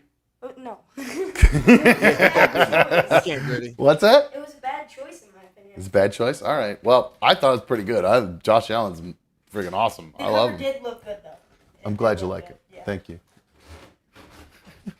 I Welcome to haven't my played world. Madden Welcome in to like my 5 world, years. guys. There you go. I play with Shay. To be honest with you, I don't play it by myself. To be honest with you, I play it with him. And I'll be honest with you, he usually will kick my ass. He's like, I used to be so good at it when I was younger, but now he kicks my ass. You. Yes. But what's funny about it is I started beating him out of nowhere one weekend. And I was just killing him. And I was like, I think I finally I figured you out, Shay. I know your patterns. I got you. I'm kicking your ass. And then I played Call of Duty with the controller that he was using to play Madden with. And for some reason, the PS5 sticks, some of them will just suddenly get stick drift. I don't know if it's because you drop it too many times or whatever, but they just start, like the stick, They have even though it's straight, it's always drifting to the left. So that would explain why I was getting 4 to 5 interceptions every game, because this kid would throw the ball and he'd be aiming one way and it would go the other way.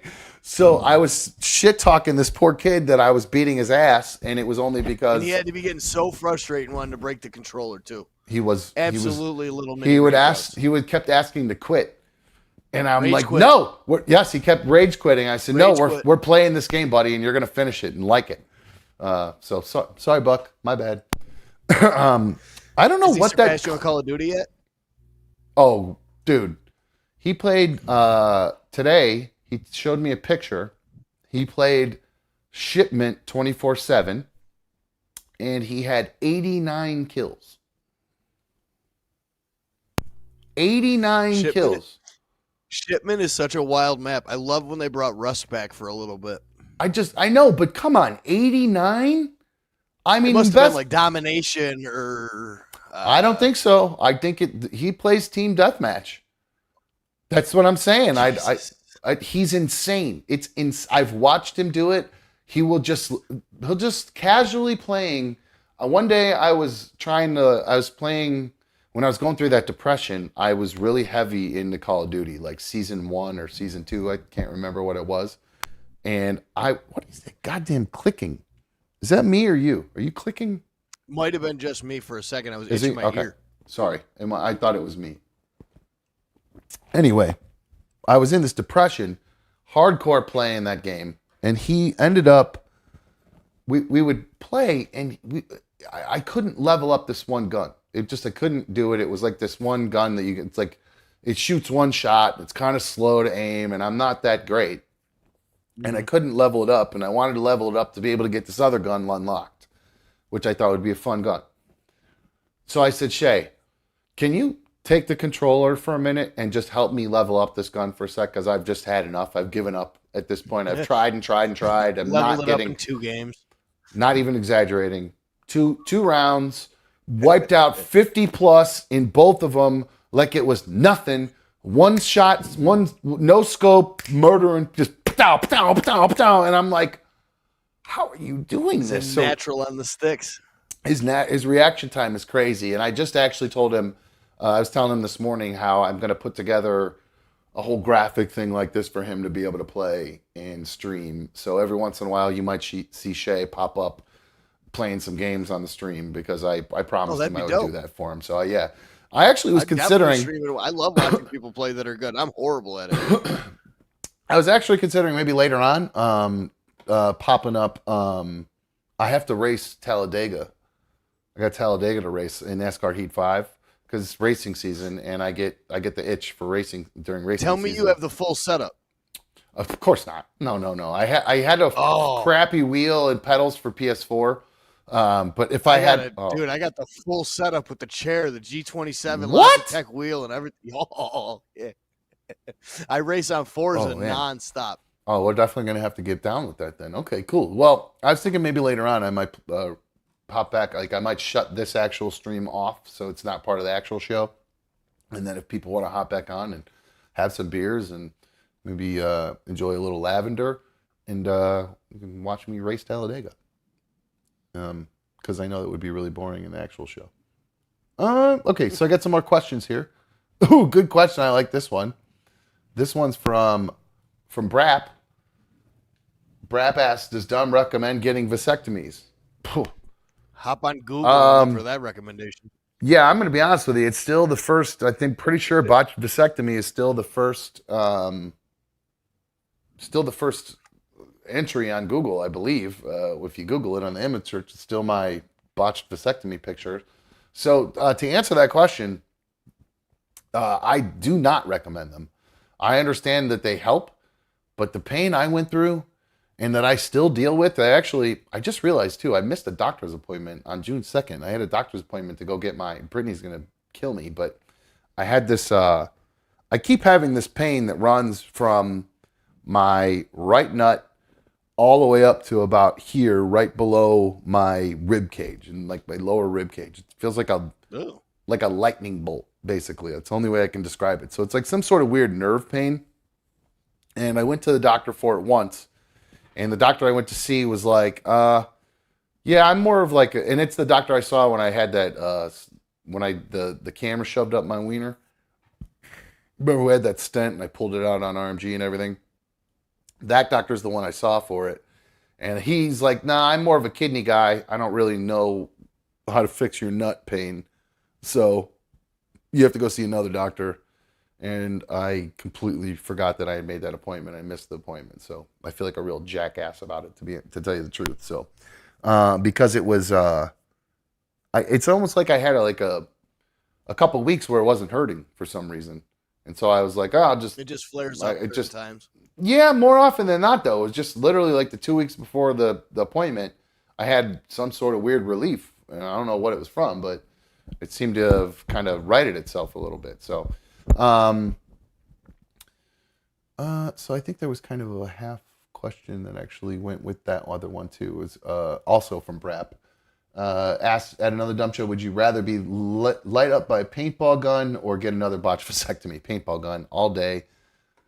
I would actually and I'm not saying I'm going to do this, but I would much rather have a full, what are those barrels that they're called or whatever, the tube, a full thing full of those just unloaded on me, full pressure, would not even come close to the pain I went through with that vasectomy. That was like, really, even a shot in the nuts with a paintball? I can't imagine that would hurt. I can't imagine that it would hurt as bad as what I did, because I've been hitting the nuts before. I got kneed in the nuts in high school, and one of my nuts swelled up like a baseball golf ball or a grapefruit, like in between. Holy shit! You had a Jeffrey nut. It hurt like a mother effer. Yeah, it was just my buddy. He was like, we were walking into class, and he was joking around, and he went like this, and I went like this to block it, and when my arms went up, he went phew, and did like a little fake, like he was trying to do a fake knee, but because I kind of went like this too, I kind of almost you kind of jumped into it. Jumped into it, exactly. And so I know that kind of pain, totally not comparable to the pain I had after that surgery. It hurt so bad. It was just like, the only way I can explain it is a lightning bolt. It feels like it moves from one spot to the other, a burning fire. And it's electrical too. It's got like that nerve electric kind of burn to it. So it's terrible. Nerve pain is no joke, man. I thought, tweaked knees and blown out knees and blown out my ankle and broken a couple bones and stuff, and that shit hurt like hell. But that thing with the nerve pain was that was brutal, absolutely brutal. Ooh, I like this question. Going back to pain that I've dealt with. Sandy Cheeks asks a question: which was worse, sandpaper slip and slide or laxative beer pong? Whew. Very easy answer. Sandpaper slip and slide was the worst decision I ever made.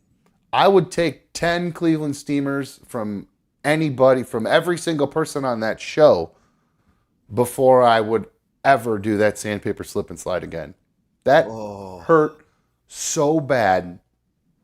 It was, and the burns were bad enough. Like the obviously going across the sandpaper, you know, I still have, they kind of faded actually a little bit now, but I still have kind of like, I had scars. I guess I just noticed they're kind of faded, but I had patches on both of my forearms for years where I did that slip and slide. It destroyed me because I went forearm first, obviously, and then it just did my whole boobs, ribs, big belly, tip of my Johnson, all the way down my legs, knees, everything. So that was the most, you know, on the show, by far the most painful thing I did, without a doubt.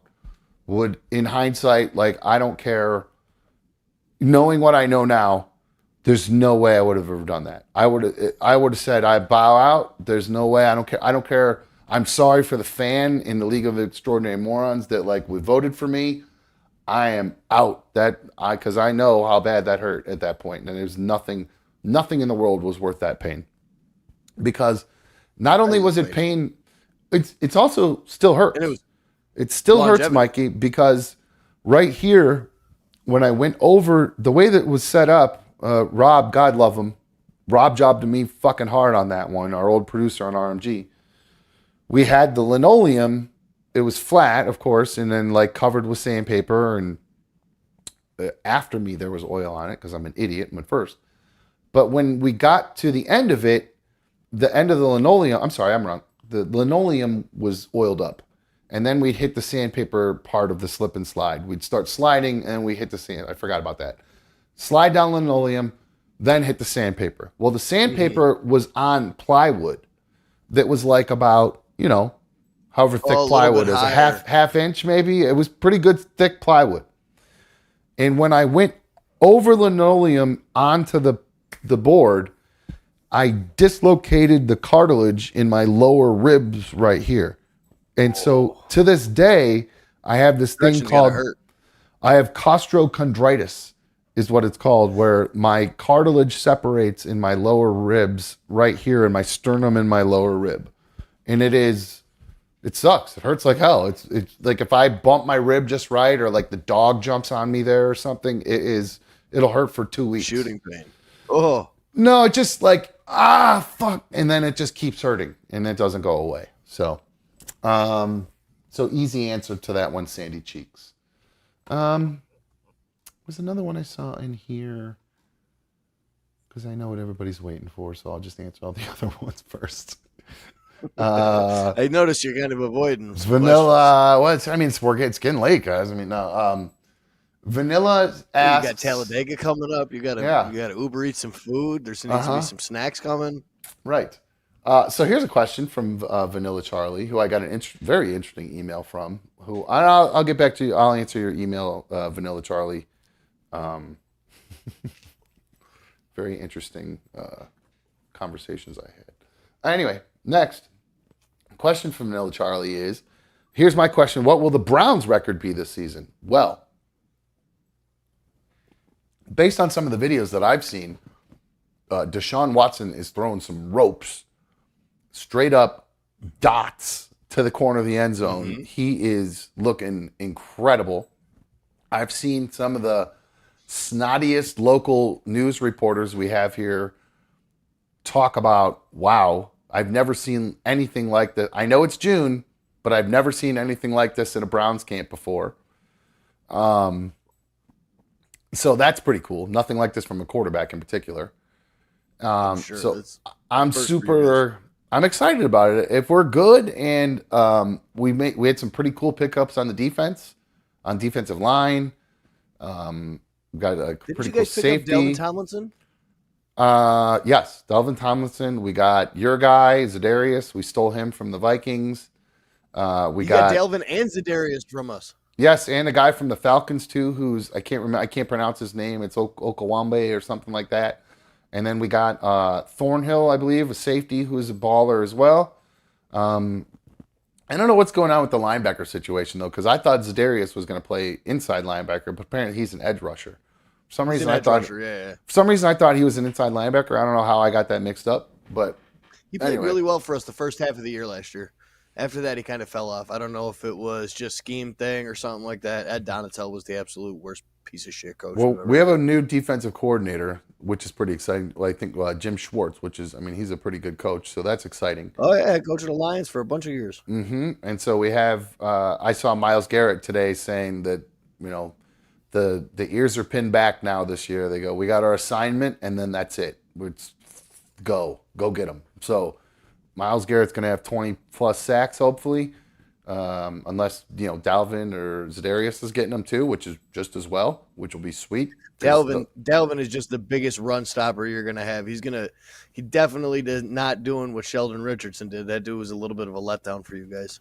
Yeah, he was actually, and I love good D line play, and he had a couple moments. Yeah, he had a few moments where he was doing good, but his motor is too low. You got to have a high motor to be a successful defensive lineman. Being a little bit of a Marvel nerd, I love Dalvin. Everything about Dalvin is Thanos, and his white glove every week is painted yellow with the Infinity Stones on it, and every sack is the Thanos snap. That's pretty fun. Right on. Yeah, so I think I saw that quite a bit. Yeah, I think I saw an interview with him on Good Morning Football actually talking about that. Maybe Yeah. I might have, or just saw them talking about it or something like that. So, man, I love that freaking show. That's a great show. If you like football and you're burnt out on other shows in the morning, that's a great show to watch, man. I'm telling you. If you like It's the football, only it's show really that shows good. the Vikings love. The only show They that'll do? ever show the Vikings Well, love. especially Every other now- show shows them disrespect. I mean, especially now with the new co-host, with Jamie, or the new host, Jamie. She's, I guess, co-host or whatever. But she's kind of the lead. But were you as disappointed as I was when Kay left? Yes. Yeah, I think Absolutely. every penis on the planet was, to be honest with you. Yep. 'cause- And I love her, and she's a Vikings fan. And the best thing about her is she's like the most realistic Vikings fan because she's Jamie, actually like Jamie, you're saying? like a scorned fan. Then she knows not to expect much, even though we can look the greatest on paper. She comes in with KB and just it's the Vikings. You know what I'm saying? Yeah, Like this that's is what's cool. going to happen. Well, they keep saying the Browns are like the least talked about team, and they're the team to It's always kind the of best. watch out for. So the teams that are kind of go under the radar sometimes end up. But it's neat this year. It seems like there's going to be pretty good parity in the NFL because it seems like a lot of the teams that were like teams like the Lions that have been struggling are getting better. The Jags down in Duval, Babymaker. By the way, I owe you an apology. Apparently, you're a woman.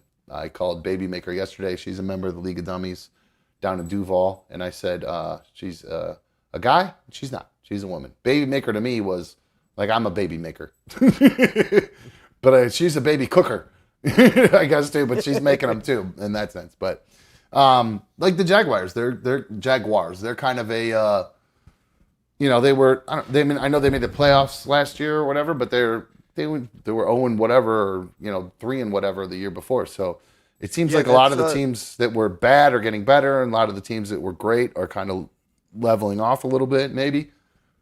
Yeah, that's the Vikings' old GM that went to the Jaguars and brought in Doug Peterson and all them there. There you go. I kind of don't mind seeing them succeed. Okay, well there you go. There you go. I love the guy that we got from Cleveland, Queffy. Is that the GM or whatever? Our GM is Queffy. Yeah, he was a personnel director for the Browns for a bunch of years. Yeah, I don't remember him. I don't remember his name. I can't remember Ronald. I don't think he was one of the. I don't think he's a league member just yet. But might as well ask. He's asking AMA, what are you smoking on? Nothing as of right now. Earlier, I was. It was. I got some white truffle. Got a sweet. I got a sweet new Connect. does a great job. Does the trip up to another state and was able to get the dispensary quality stuff and get it at a good price, and it's fire. So yeah, the white truffle, I never had it before. I don't know why it's called white truffle. I mean, it's really sticky, and it's kind of got some crystals on it, which I've noticed. Have you noticed this too? If you get from a dispensary, a lot of the dispensary bud doesn't have crystals because they've clearly shaken all the buds off and they're keeping it to do whatever with. Oh, not where I go. That's for Oh, sure. bro, I've gassy, crystally, keefy. Me and you will talk. I feel like I'll send the Pony Express your way with a package. Works for me. But yeah, no, I feel like a lot of the stuff from the dispensary, you can get some pretty potent stuff, but it's really never really crystally and real sticky here. A lot of the bud is kind of not real sticky and kind of like just not crystally. And I don't know how else to explain it other than that. Because I know when I went to Arizona last year, that stuff was sticky, icky that I was getting out there. It was incredible. It was nuts, like to the point like my fingers were sticking together. I had to use scissors to be able to break it up or whatever. But yeah, this stuff I have, I think they're calling it white truffle because it does seem to have a little bit more crystally and it's a little bit more sticky than stuff I'd get from the dispo. Well, it's a cross with white rhino. Is it? That why they call it that? Okay, Yes. and the truffle, because it's pretty purpley, to be honest with you. Mm-hmm. I don't know what the cross is. I know it's crossed with white rhino though. Because I just saw it was just on the bud menu at the dispensary that I go to. It was fantastic. So I'm enjoying that. So that's to answer your question, Ronald. That's what I've been enjoying. Let's see what other questions we have here. Ooh, another good one from Brap. I like this one.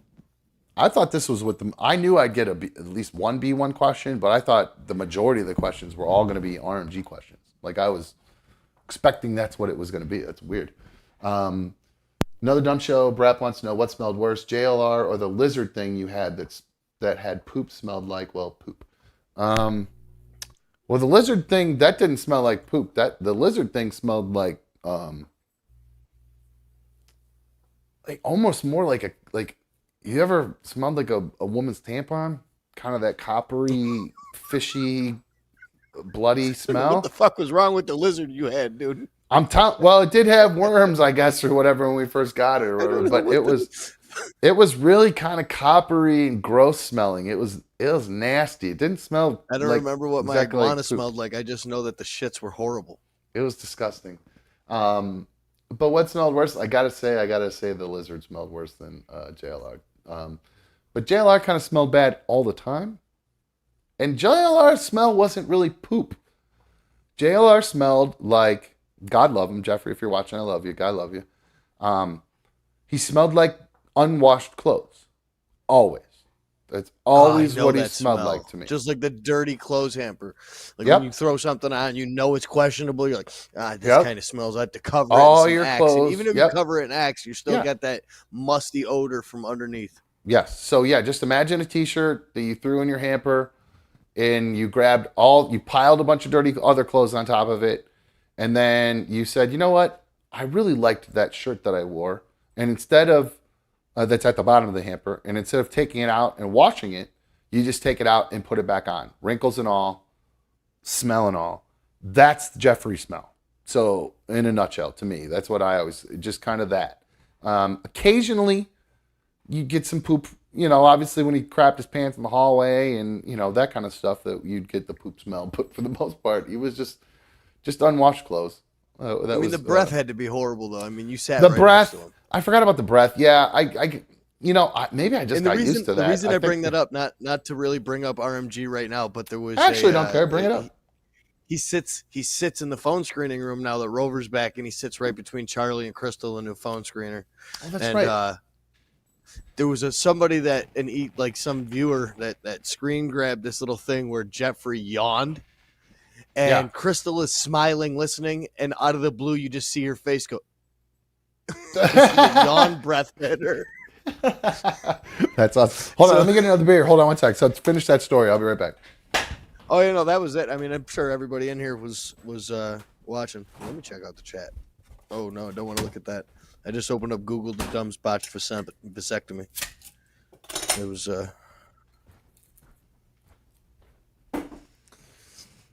Liz, don't lie. So, all right. So, I'm back. I had to get another brew dog, another deli in the house. Oh no, you did smoke with JLR. You're the one that did. Diz. Yeah, I've smoked with him plenty of times. Oh, You smoked with JLR too? bunch of times. Yeah. What's he like when he's high? Does he stop stuttering? No, he doesn't get, I don't know if he's actually getting high. I don't know if he actually inhales it, and he starts acting like you would think, like stereotypically how you're supposed to act when you're high. Like that's how he starts acting. He's like, hey man, how you guys doing? No. Like he gets like that. So Okay. I don't know. I never could tell with Jeffrey whether he was pretending to be high or not. I wish somebody would dose him with an edible.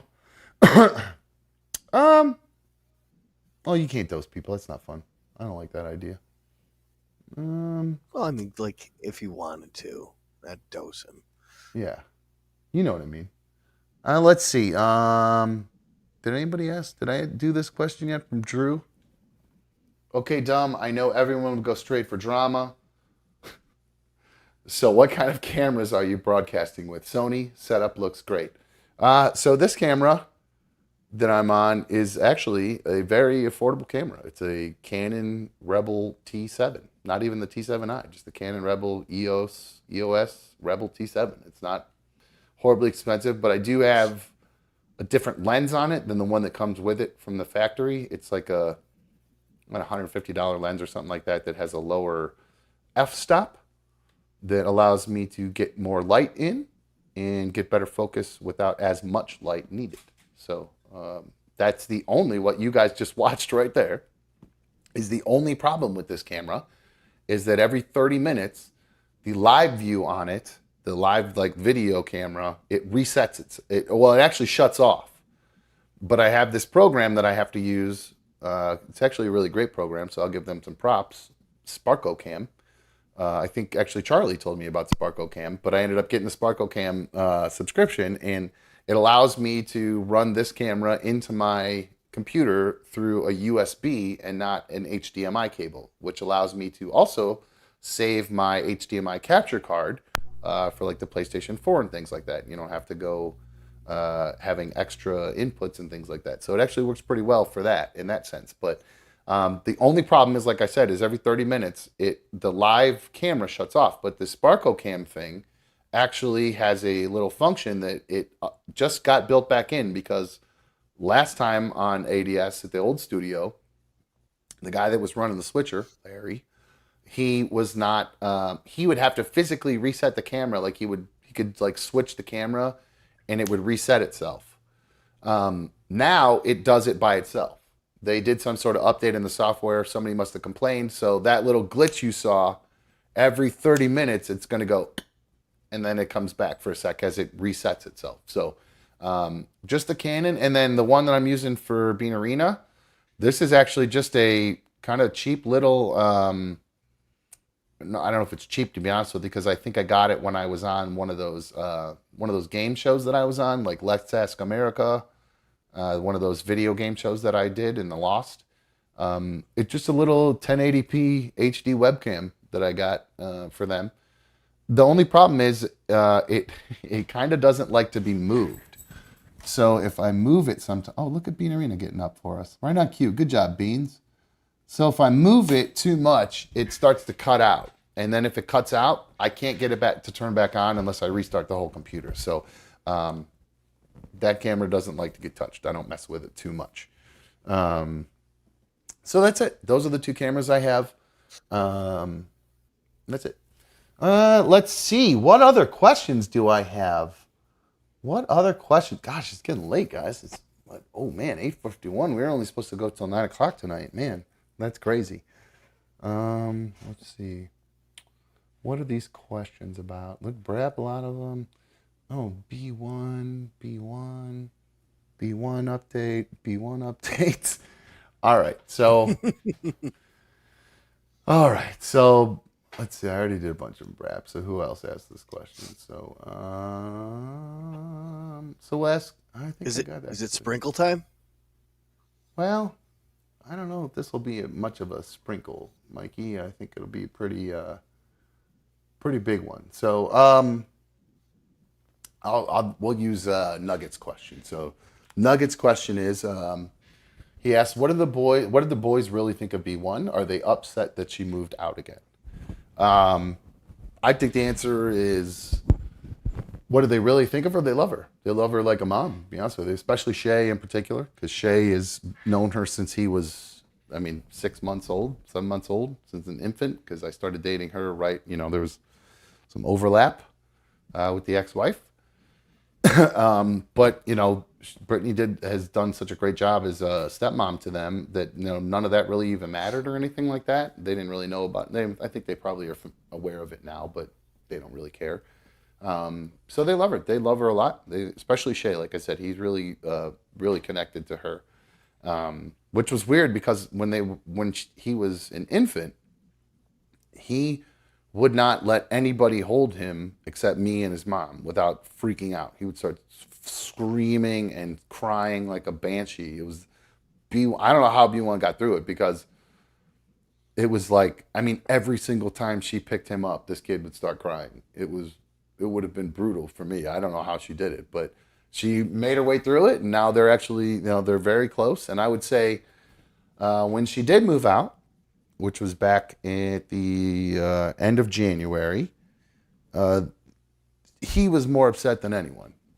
Brady's, home team dad, Brady and Keely are, home team dad, whatever makes you happy, whatever is going to make things better for you and us, whatever you think. So, we support you. Shay was not real thrilled about it. He was definitely, but he's very good at hiding his emotions and doesn't really talk about stuff. And then you'll kind of start to pick up on he's been a little quiet or he's been a little withdrawn, and you kind of have to drag out of him what's wrong with him. And so I finally had a conversation with him, maybe a month after she'd moved out, and he finally admitted how upset he was, and he got choked up a little bit. And, I wouldn't say it was full blown crying or anything, but he was right there, and he kind of held himself back. But he's definitely missed her, and he was upset about it. And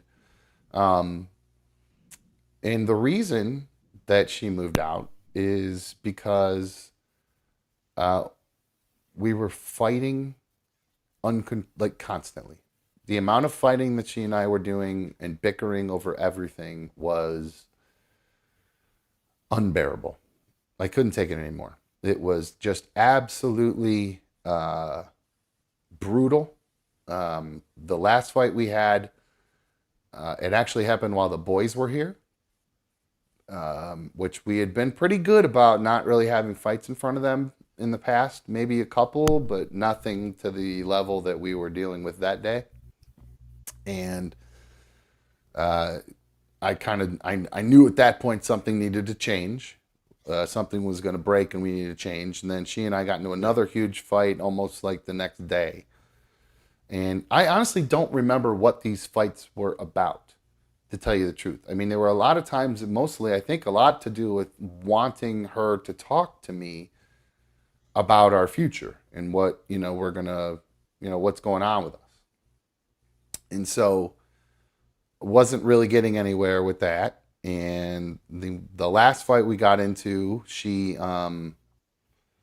basically, and has since admitted this, she was trying to get me to hit her. Yeah.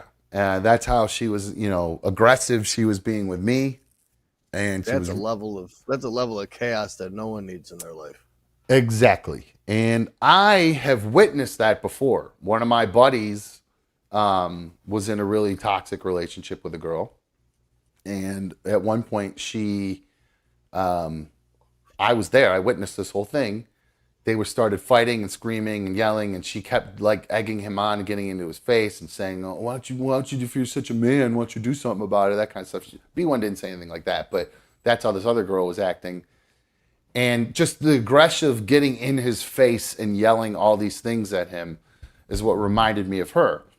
Now, this girl went so far as to take a hairbrush and start banging herself over the head with it and saying that she was going to call the police and say that B1 didn't do anything like that. But Been there before. when that girl did that, I literally looked at my buddy. I said, "Bro, you are on your own. I'm out of here, dude. Let's either come with me or not, but I'm out of here." And we ended up leaving, but thankfully. But The girl smashed her hand in a door before, tried to call the cops, say that I really, broke her hand. oh jeez, did you get in trouble? No. Good. She was a psycho. She tried to stab me in the head with a fork. How does that happen? It was in my sleep. While you were asleep, she stabbed you in the head, or like, did you? How do you Tried to stab me. She stabbed me in the head with a fork, and then we literally packed all of her shit and threw all of her shit out in the yard and her out with it. And she sat out there with her hand in her own car door and slammed it in there and called the cops to say that I broke her hand. Holy crap! So the cop showed up, but it was me, my cousin were living in the same house, and the cop showed up and just said, "You got to get out of here." What did it feel like when you got stabbed in the head with a fork? What did that feel like? It hurts. Where was it at? Like, what part of your head? Oh, like right in the forehead, man. Oh, like jeez, right where everybody can see it. Damn it! Oh yeah. Is that why you wear the headband? You have a scar? Yeah, absolutely. Absolutely. I was forked. So, yeah, and she since admitted that she was actually trying to do that, like just getting in my face, and I knew that was happening. I knew what was going on because I had witnessed that before with my buddy and his girlfriend. So, at that point, I think that night, I think she ended up going to go stay with her mom or a friend or something. I can't remember. But we basically then, over the next couple days, had conversations saying we were just both. I was the one who initiated that. I felt like it was time for us to live separately because, especially because of the fight in front of the boys, and because you definitely don't want that, and because everything was escalating. Every time we fought, it would escalate a little more. And you're creeping towards a really, really exactly cliff. And like creeping towards cliff. Like exactly right. And I've never ever laid a finger on her. She's beat the crap out of me a couple times, and I've never touched her. So, and rightfully so. You shouldn't do that. It's not the right thing to do, no matter what. Even though she's punching me in the face, just turn around and walk the other way. So, it don't hurt that bad. Huh? I said it don't hurt that bad. They don't pack that big of a punch. She hits pretty hard. It ain't a man punch. No, it's not a thing like us, but it definitely hurt. Yeah. But so we both came to the decision together that it was better for her to move out.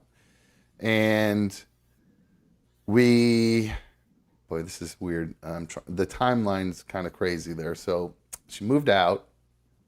And I think we both got on,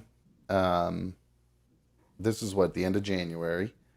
We both got on like social media, not social media, the dating sites, Tinder, Bumble, all of them. I think she got on only Bumble. I think I probably got on all of them.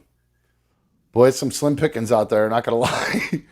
I was just about to say, what is the dating game like online these days? Holy man, there are some lot of blue-haired, very large women, which I found it was very weird. A lot of weird blue-haired girls. It was so weird. I mean, the amount of people that had blue or green hair, in all ages too, not just younger too. The older ones that had the purple, but like all ages in there with just kind of unique. Unusual hair color, so that was kind of strange. So, I don't know. Talked a little bit on there to a couple people. Nothing, no huge major connections or anything like that. But, we did just cross 9:00, so we probably got to wrap things up here. But, leave a nice little teaser to finish off tomorrow. Well, I don't know how much of a teaser. Maybe we'll leave you with a little cliffhanger, but. I did have an affair, I guess is the way to put it. I don't know I don't know if that's the right word to use, I guess. Or I met somebody and caught feelings. I'm not really sure what words to use for it, but it happened towards like the beginning of November last year. And, yeah. So, it actually had really nothing to do with her moving out, which was, I know that sounds crazy, but the everything that was going on with all the fighting and everything, it wasn't even related to anything having to do with me stepping out or anything like that. It had nothing to do with that. It was all stuff that was going on within the house and me constantly pressuring about what our future is going to be, and maybe that's just because of the other situation. But yeah, so it was not expected. I think what happened was, with everything that happened in last year, with finding out a lot of the DMs that were going on and stuff with her, the David Spade incident in particular. I know I joked about it a lot on here on the show last time around, but it was I kind of just I remember saying out loud after I found out about the David Spade stuff. So I said, "All right, fine, you do you, and I'm going to do me." And I didn't really think I meant it at that time. It was just kind of like, I just said it as kind of like, man, F you, you pissed me off, fine. So I think what ended up happening was I started questioning our entire relationship. And that's why Rightfully I started. so, after the DMs and everything like that. I mean, right. Especially after she had moved out. It had already been rocky for a little while. You know what I'm saying? She had moved back in already, though, at that point, once I found the David Spade stuff. She was moved back in at that point. So, which is where, right. Yeah, that's why everything was very confusing.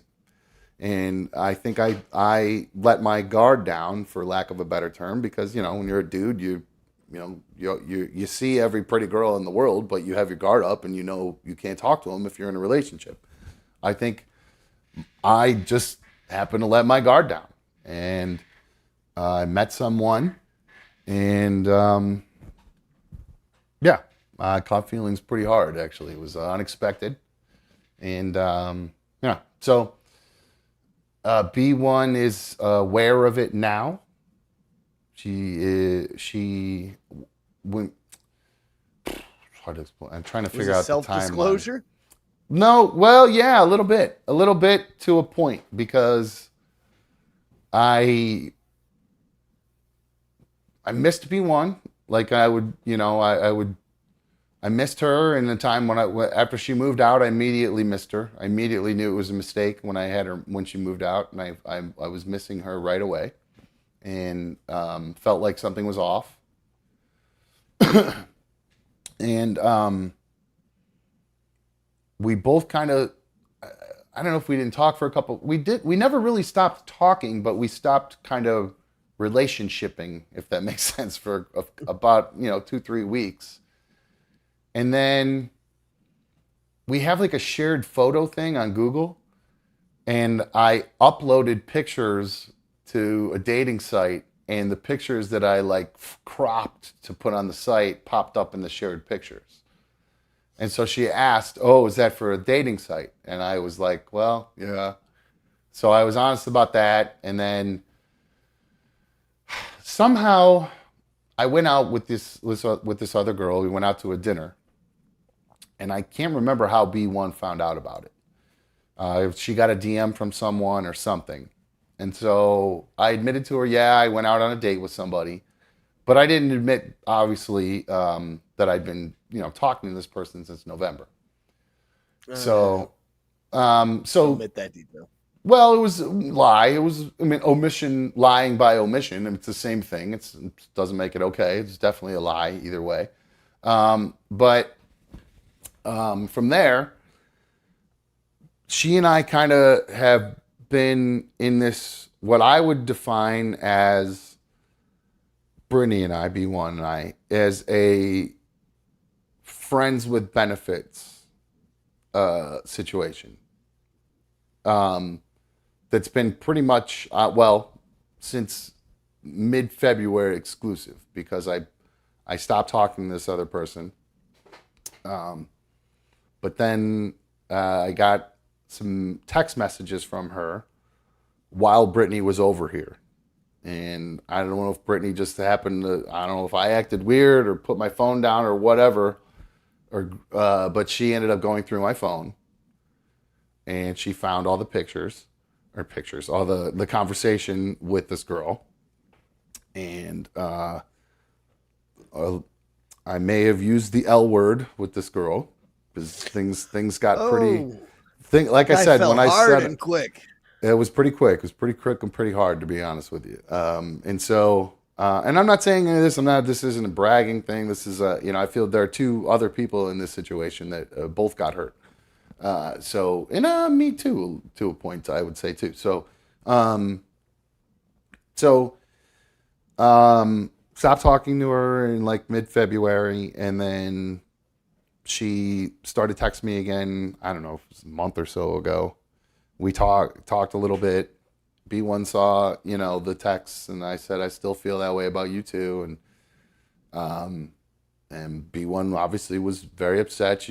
I was actually, I think it was in the shower. When I got out of the shower, I came upstairs and she like threw my phone at me, which freaked me out because it was a brand new phone. So it's the worst thing about it, like that I'm like actually gave a shit about that and all this and I knew immediately when she threw my phone at me what was going on. Yeah, of course. It's of course. So, and she said, what is this? Can you explain all this? And blah, blah, blah, blah. So, and I was honest with her. I told her the truth. And it was ugly. She was not happy. And she ended up leaving. And I tried to explain to her the situation, and not really sure. I mean, what can you say? I don't know how else you explain that. And then she left, and she's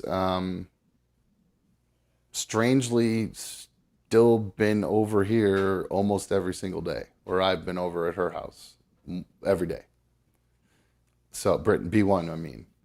So, but I mean, I would say the first few weeks of it was very cold and standoffish, and me being like, hey, I got some lavender, you know what I'm saying? Let me bring that lavender over and, Let's order some food. I'll Uber eat some food. 100%. I know the way into her heart 100%. So I was doing TV show, shared movies, something like that. Yeah, it was a lot of, and I'm not going to lie to you. I swear to God, every freaking TV show we watched for the next 2 weeks after she found out about everything had this girl's name as the main character or another character on the show. And every time the girl's name would get mentioned, I was jumpy because I didn't know what reaction I was going to get out of B1. So, and why I say there's two people who got hurt is because, meaning that the other two, B1 and this other girl, is that I haven't really given her closure on anything, unfortunately. I've been, it's just been hard. I don't know how to do that. I'm not good at that. It's a tough thing to do. And it's very immature of me. I know that. It's terribly immature and weak and not, that's not being a man. I know that. But I just don't know. I don't know how to do it. I'm not really sure how to do that. So that's that, guys. Your AMA got you the dirt you've all been looking for. I was gonna say, is it you don't know how to do it, or part of you still holding the door open because you don't want to do it? Well, I think I'd be a liar if I said that. If B1 definitely said that she didn't want anything to do with me or anything like that, I wouldn't try to talk to this person. I would be a liar if I said that, and I think B1 knows that too. I think, whether she, but I'm very sorry about everything that happened. I'm sorry. I wasn't totally unexpected. I wasn't out looking for something to happen. Nothing like that. It was I lived a life where I was doing that for a long, long time. While I was married, when I was with my daughter's mom, I was just not interested in being, I was in a relationship, but I was never really interested in being faithful. The first opportunity I had to get some hot piece of ass, I was going to take it. It's half the reason I think I probably got into radio or whatever is probably because I knew I was going to meet chicks. potentially. So it's probably part of it. Other than other than Nev Chandler, that was my main inspiration. So I can't say I'm a total caveman. I did have inspiration from a local sports guy, but I'm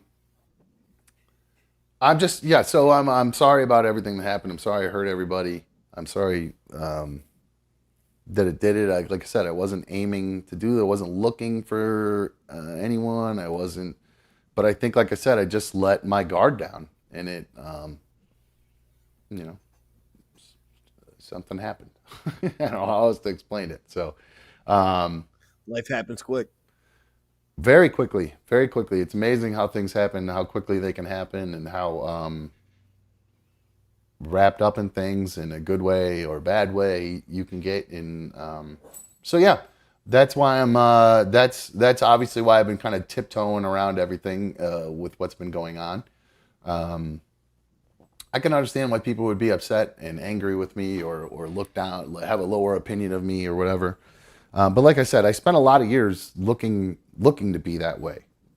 Yeah, I really did. I was a bad husband. I was always looking to step out. After I met B1, I wasn't. You know what I mean? I was after we had some hiccups when we first started, the two of us, and then for about, I don't know, 9 years, the two of us were, I thought, good. Like I was committed fully. I wasn't talking to anybody else, wasn't interested in talking to anybody else, nothing like that. And then the second I started to question her commitment to us, and kind of caught her doing the other stuff, talking to these other guys, and there were quite a few of them. And I don't think, there you go, there was the freeze I talked about. I don't think that she ever did anything beyond talking to these guys. I don't think she met anybody, hooked up, well, I take that back. I have my suspicions about a guy that she worked with, and we even talked about that on RMG. There were allegations that she was making out with some guy at work and stuff. So it's been a weird kind of relationship. You know what I mean? I think definitely when I said that she should move out, I told her, look, we're toxic to each other. No matter what is going on, we're toxic to each other. But I kept trying to explain to her, I would still like to be your friend, no matter what. Even if we break up, I can't imagine my life without you. She's been in your life for a giant chunk of your life now. So going from that bond to just no contact whatsoever, it would be weird, especially with the kids and things like that. So, yeah. But she wanted nothing to do with that. She couldn't accept the idea of us being friends and possibly seeing other people. There's none of that. So I'm got to this weird spot where if I want to keep this person who I really consider my best friend in my life, what do I do? You know what I mean? I'm just in this limbo with her until she figures out what she wants to do with her life. And I'm been trying to tell her, I'm like, look, I'm getting a little gray here. You know what I'm saying? This hairline used to be down here. So I need to, I ain't getting any younger here, Johnny. I need to kind of make some decisions here, and we need to figure out what was going on with our life. And that's why I was always constantly trying to figure out, because since 2018, I engaged to her at the end of 2018. We had two conversations about marriage, about our marriage, like our wedding. She went and looked at dresses once, had a bad experience, and then from there, we never talked about it again for 3 years. And I'm not going to be unique. It was right. The woman. So knowing the history of women and the way, traditionally women are, and they want to get married, and she always wanted to get married. She had the Pinterest stuff, just like my daughter we talked about earlier. I was sure, what are we waiting for? Let's make the plans. Let's do something. And it was always, well, I don't know if I want a destination wedding. Well, I don't want to do one in a normal hotel with weird red carpeting and stuff. And I'm like, well, there's so many different options we could do. We could do everything outside. We could do a destination. We could do a barn. There's so many different options. Then it would get to be, well, how are we going to pay for it? And I'm like, well, we work extra like everyone else, all that kind of stuff. So we figure it out. And I see her calling me right now, so I'm assuming that she's probably trying to get me to stop talking right now or something like that. I don't know. But, or she's not been watching and she's calling to see what I'm doing right now. So, yeah. So, But order some schnitzel. yeah, I should say that I should order some schnitzel. Those of you who don't know, schnitzel is not sausage shaped. It's not anything like that. You know that, right, Mikey? Yeah. Okay, It's cool. a dessert. Schnitzel. It's a delicious treat. No, schnitzel's not dessert. Schnitzel is a piece of pork that's breaded and it's like pounded out and breaded like a I'm big confusing ass. it with strudel. Yeah. Pork strudel. Nothing Schnitzel like a good strudel, you know what I'm Schnitzel saying? strudel. That's funny. That reminds me of B1. Like when she would make stroganoff, she would use bouillon cubes. You know, those little like beef bouillon cubes. Yep. Well, she one time called me while I was at the grocery store, and she said, "Hey, can you bring home some of those Bavarian cubes?" And I said, "What's a Bavarian cube?" And then, so now that was a running joke for us. It's still a running joke, even though everything that's going on. So that's what's so strange about our relationship, guys, that we've still been spending every day with each other. We've still been, we've been active in the bedroom since. So I'm not really sure what to say moving forward. Like I said, I tried to talk to her yesterday about our relationship and situation, and she wasn't interested in talking. I mean, rightfully so, I guess. Maybe she's still in a limbo pattern herself, but like I said, I think it's been a while now, and we got to come to some sort of decision about what we're gonna do. But I think, you know, when I laughed the last time we really did talk about this, I said, look, we have to have, if we are going to do this, we have to have some sort of understanding or just finally promise each other that we're not going to hurt each other anymore. It's a two-way street. You've hurt me, I've hurt you. It's not like it was a retaliation thing or anything like that, but the bottom line is the two of us hurt each other, and we have to stop doing it if we're ever going to work. And if not, then we go our separate ways. And if we can act like adults, we can still be friends because you obviously still enjoy my company because I see you every day. So what are we doing here? So so that's it, guys. So there's your AMA. That's everything you guys were looking for, I imagine. So all you trolls can go on Reddit and you can type all that stuff in Reddit and you can go, oh my God, Dumb did this. And then you can get your little dicks hard that I wasn't perfect and I don't live perfectly like you guys do, because apparently everybody that hates me on Reddit is perfect from what I've been told and what I see them doing. So, because I did go on there one time. I made a promise to myself that I would never go on to Reddit. And I made the really big mistake one day of going on there to these dudes on the Another Dumb Show Reddit. And it's really just basically 3 or 4 of the littlest dick, baldest nerds I've ever seen in my life. Because I figured out who you all are, guys. You're all anonymous on there, but I figured out who you all are, just so you know. And you're all literally like I just described. So, but it's funny though, they think they're perfect, and any human being that makes a mistake, because I'm in like the little bit of a public eye on YouTube or whatever with, you know, my small group of fans, it drives them crazy. And they like, I love that I live in their headspace. It amazes me. Like I went in there and I couldn't even, they would go on and talk every day when I was off air and say, is Dumb back yet? Or like, and make fun of me on days I was off air. And I'm like, what kind of psychotic human being would do something like that? Like, if you were excited about the potential of me coming back, then I could get that. Oh man, I hope he's back today. Like, there's a show coming on HBO, Warrior. I'm so excited for Warrior. Warrior's coming back. If you guys don't know it, Warrior, it's going to be on that new Max streaming thing. You got to see it. It's one of the best another shows. Season of Warrior, the martial arts show. Yes, tomorrow the trailer drops for it. So Oh shit! I'll You're have the one the that put me trailer. onto that show originally. Yes. So yeah, he's back. So I'll have. Oh, the cat is rubbing on the camera. So I'm now gonna move over here. Stupid cat. Anyway, so yeah, so that's I'm looking forward to Warrior and seeing that. I don't know how I ended up getting into Warrior, going from the Reddit dudes or whatever, but apparently they're perfect and they've never made any mistakes in their life, and they get really. Oh, that's what I was saying. getting excited about something. Why would you get excited about something that you don't know what's going on or when it's going to come back? Or because I was purposely not saying when I was going to come back because I didn't want to give updates that I wasn't going to be able to fulfill. So I was just kind of left it open ended and said it will be back. I thought it was going to be back sooner than it was, obviously, but the level of it just, I don't know how you go on somewhere talking about somebody being crazy while you're doing one of the craziest things on the planet, is going and posting on a message boards about a show that's not on, saying, is it be back today? It's just so weird.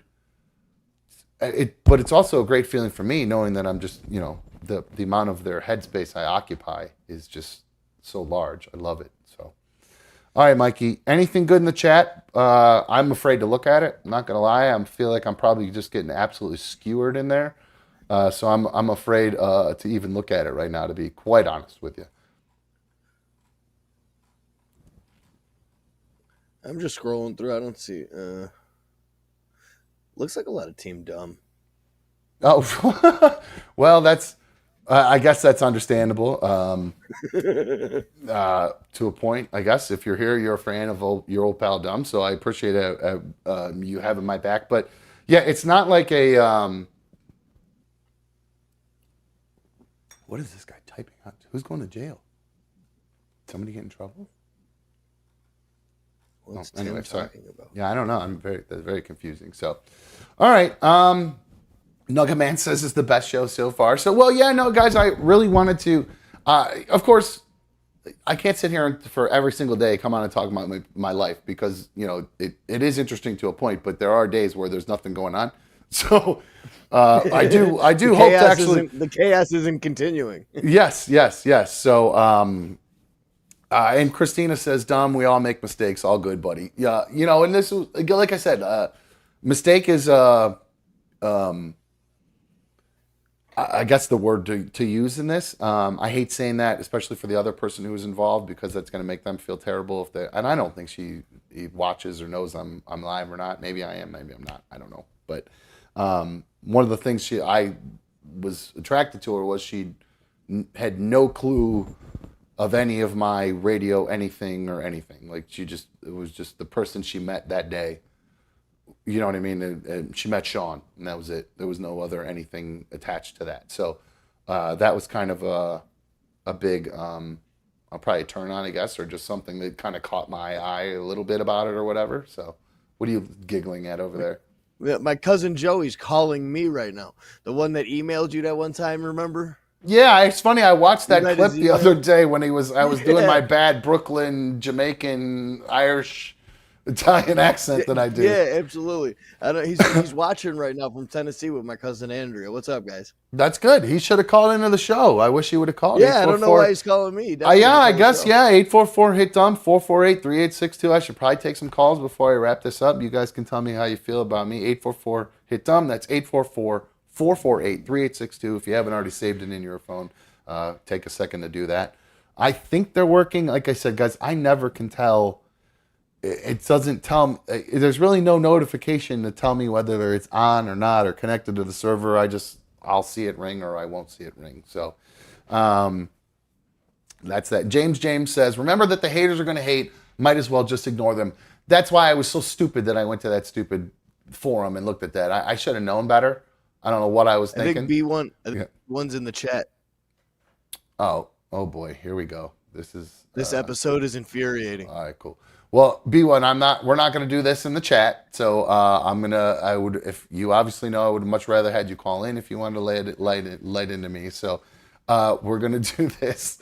Unless that's not her. It could be a fake one too. You never know. It very well could be. I think she was the real B1 anyway or something like that too. So who knows? I don't know. If that is you, B1, I knew this would be upsetting and infuriating, and you have every reason to be upset and infuriated with me.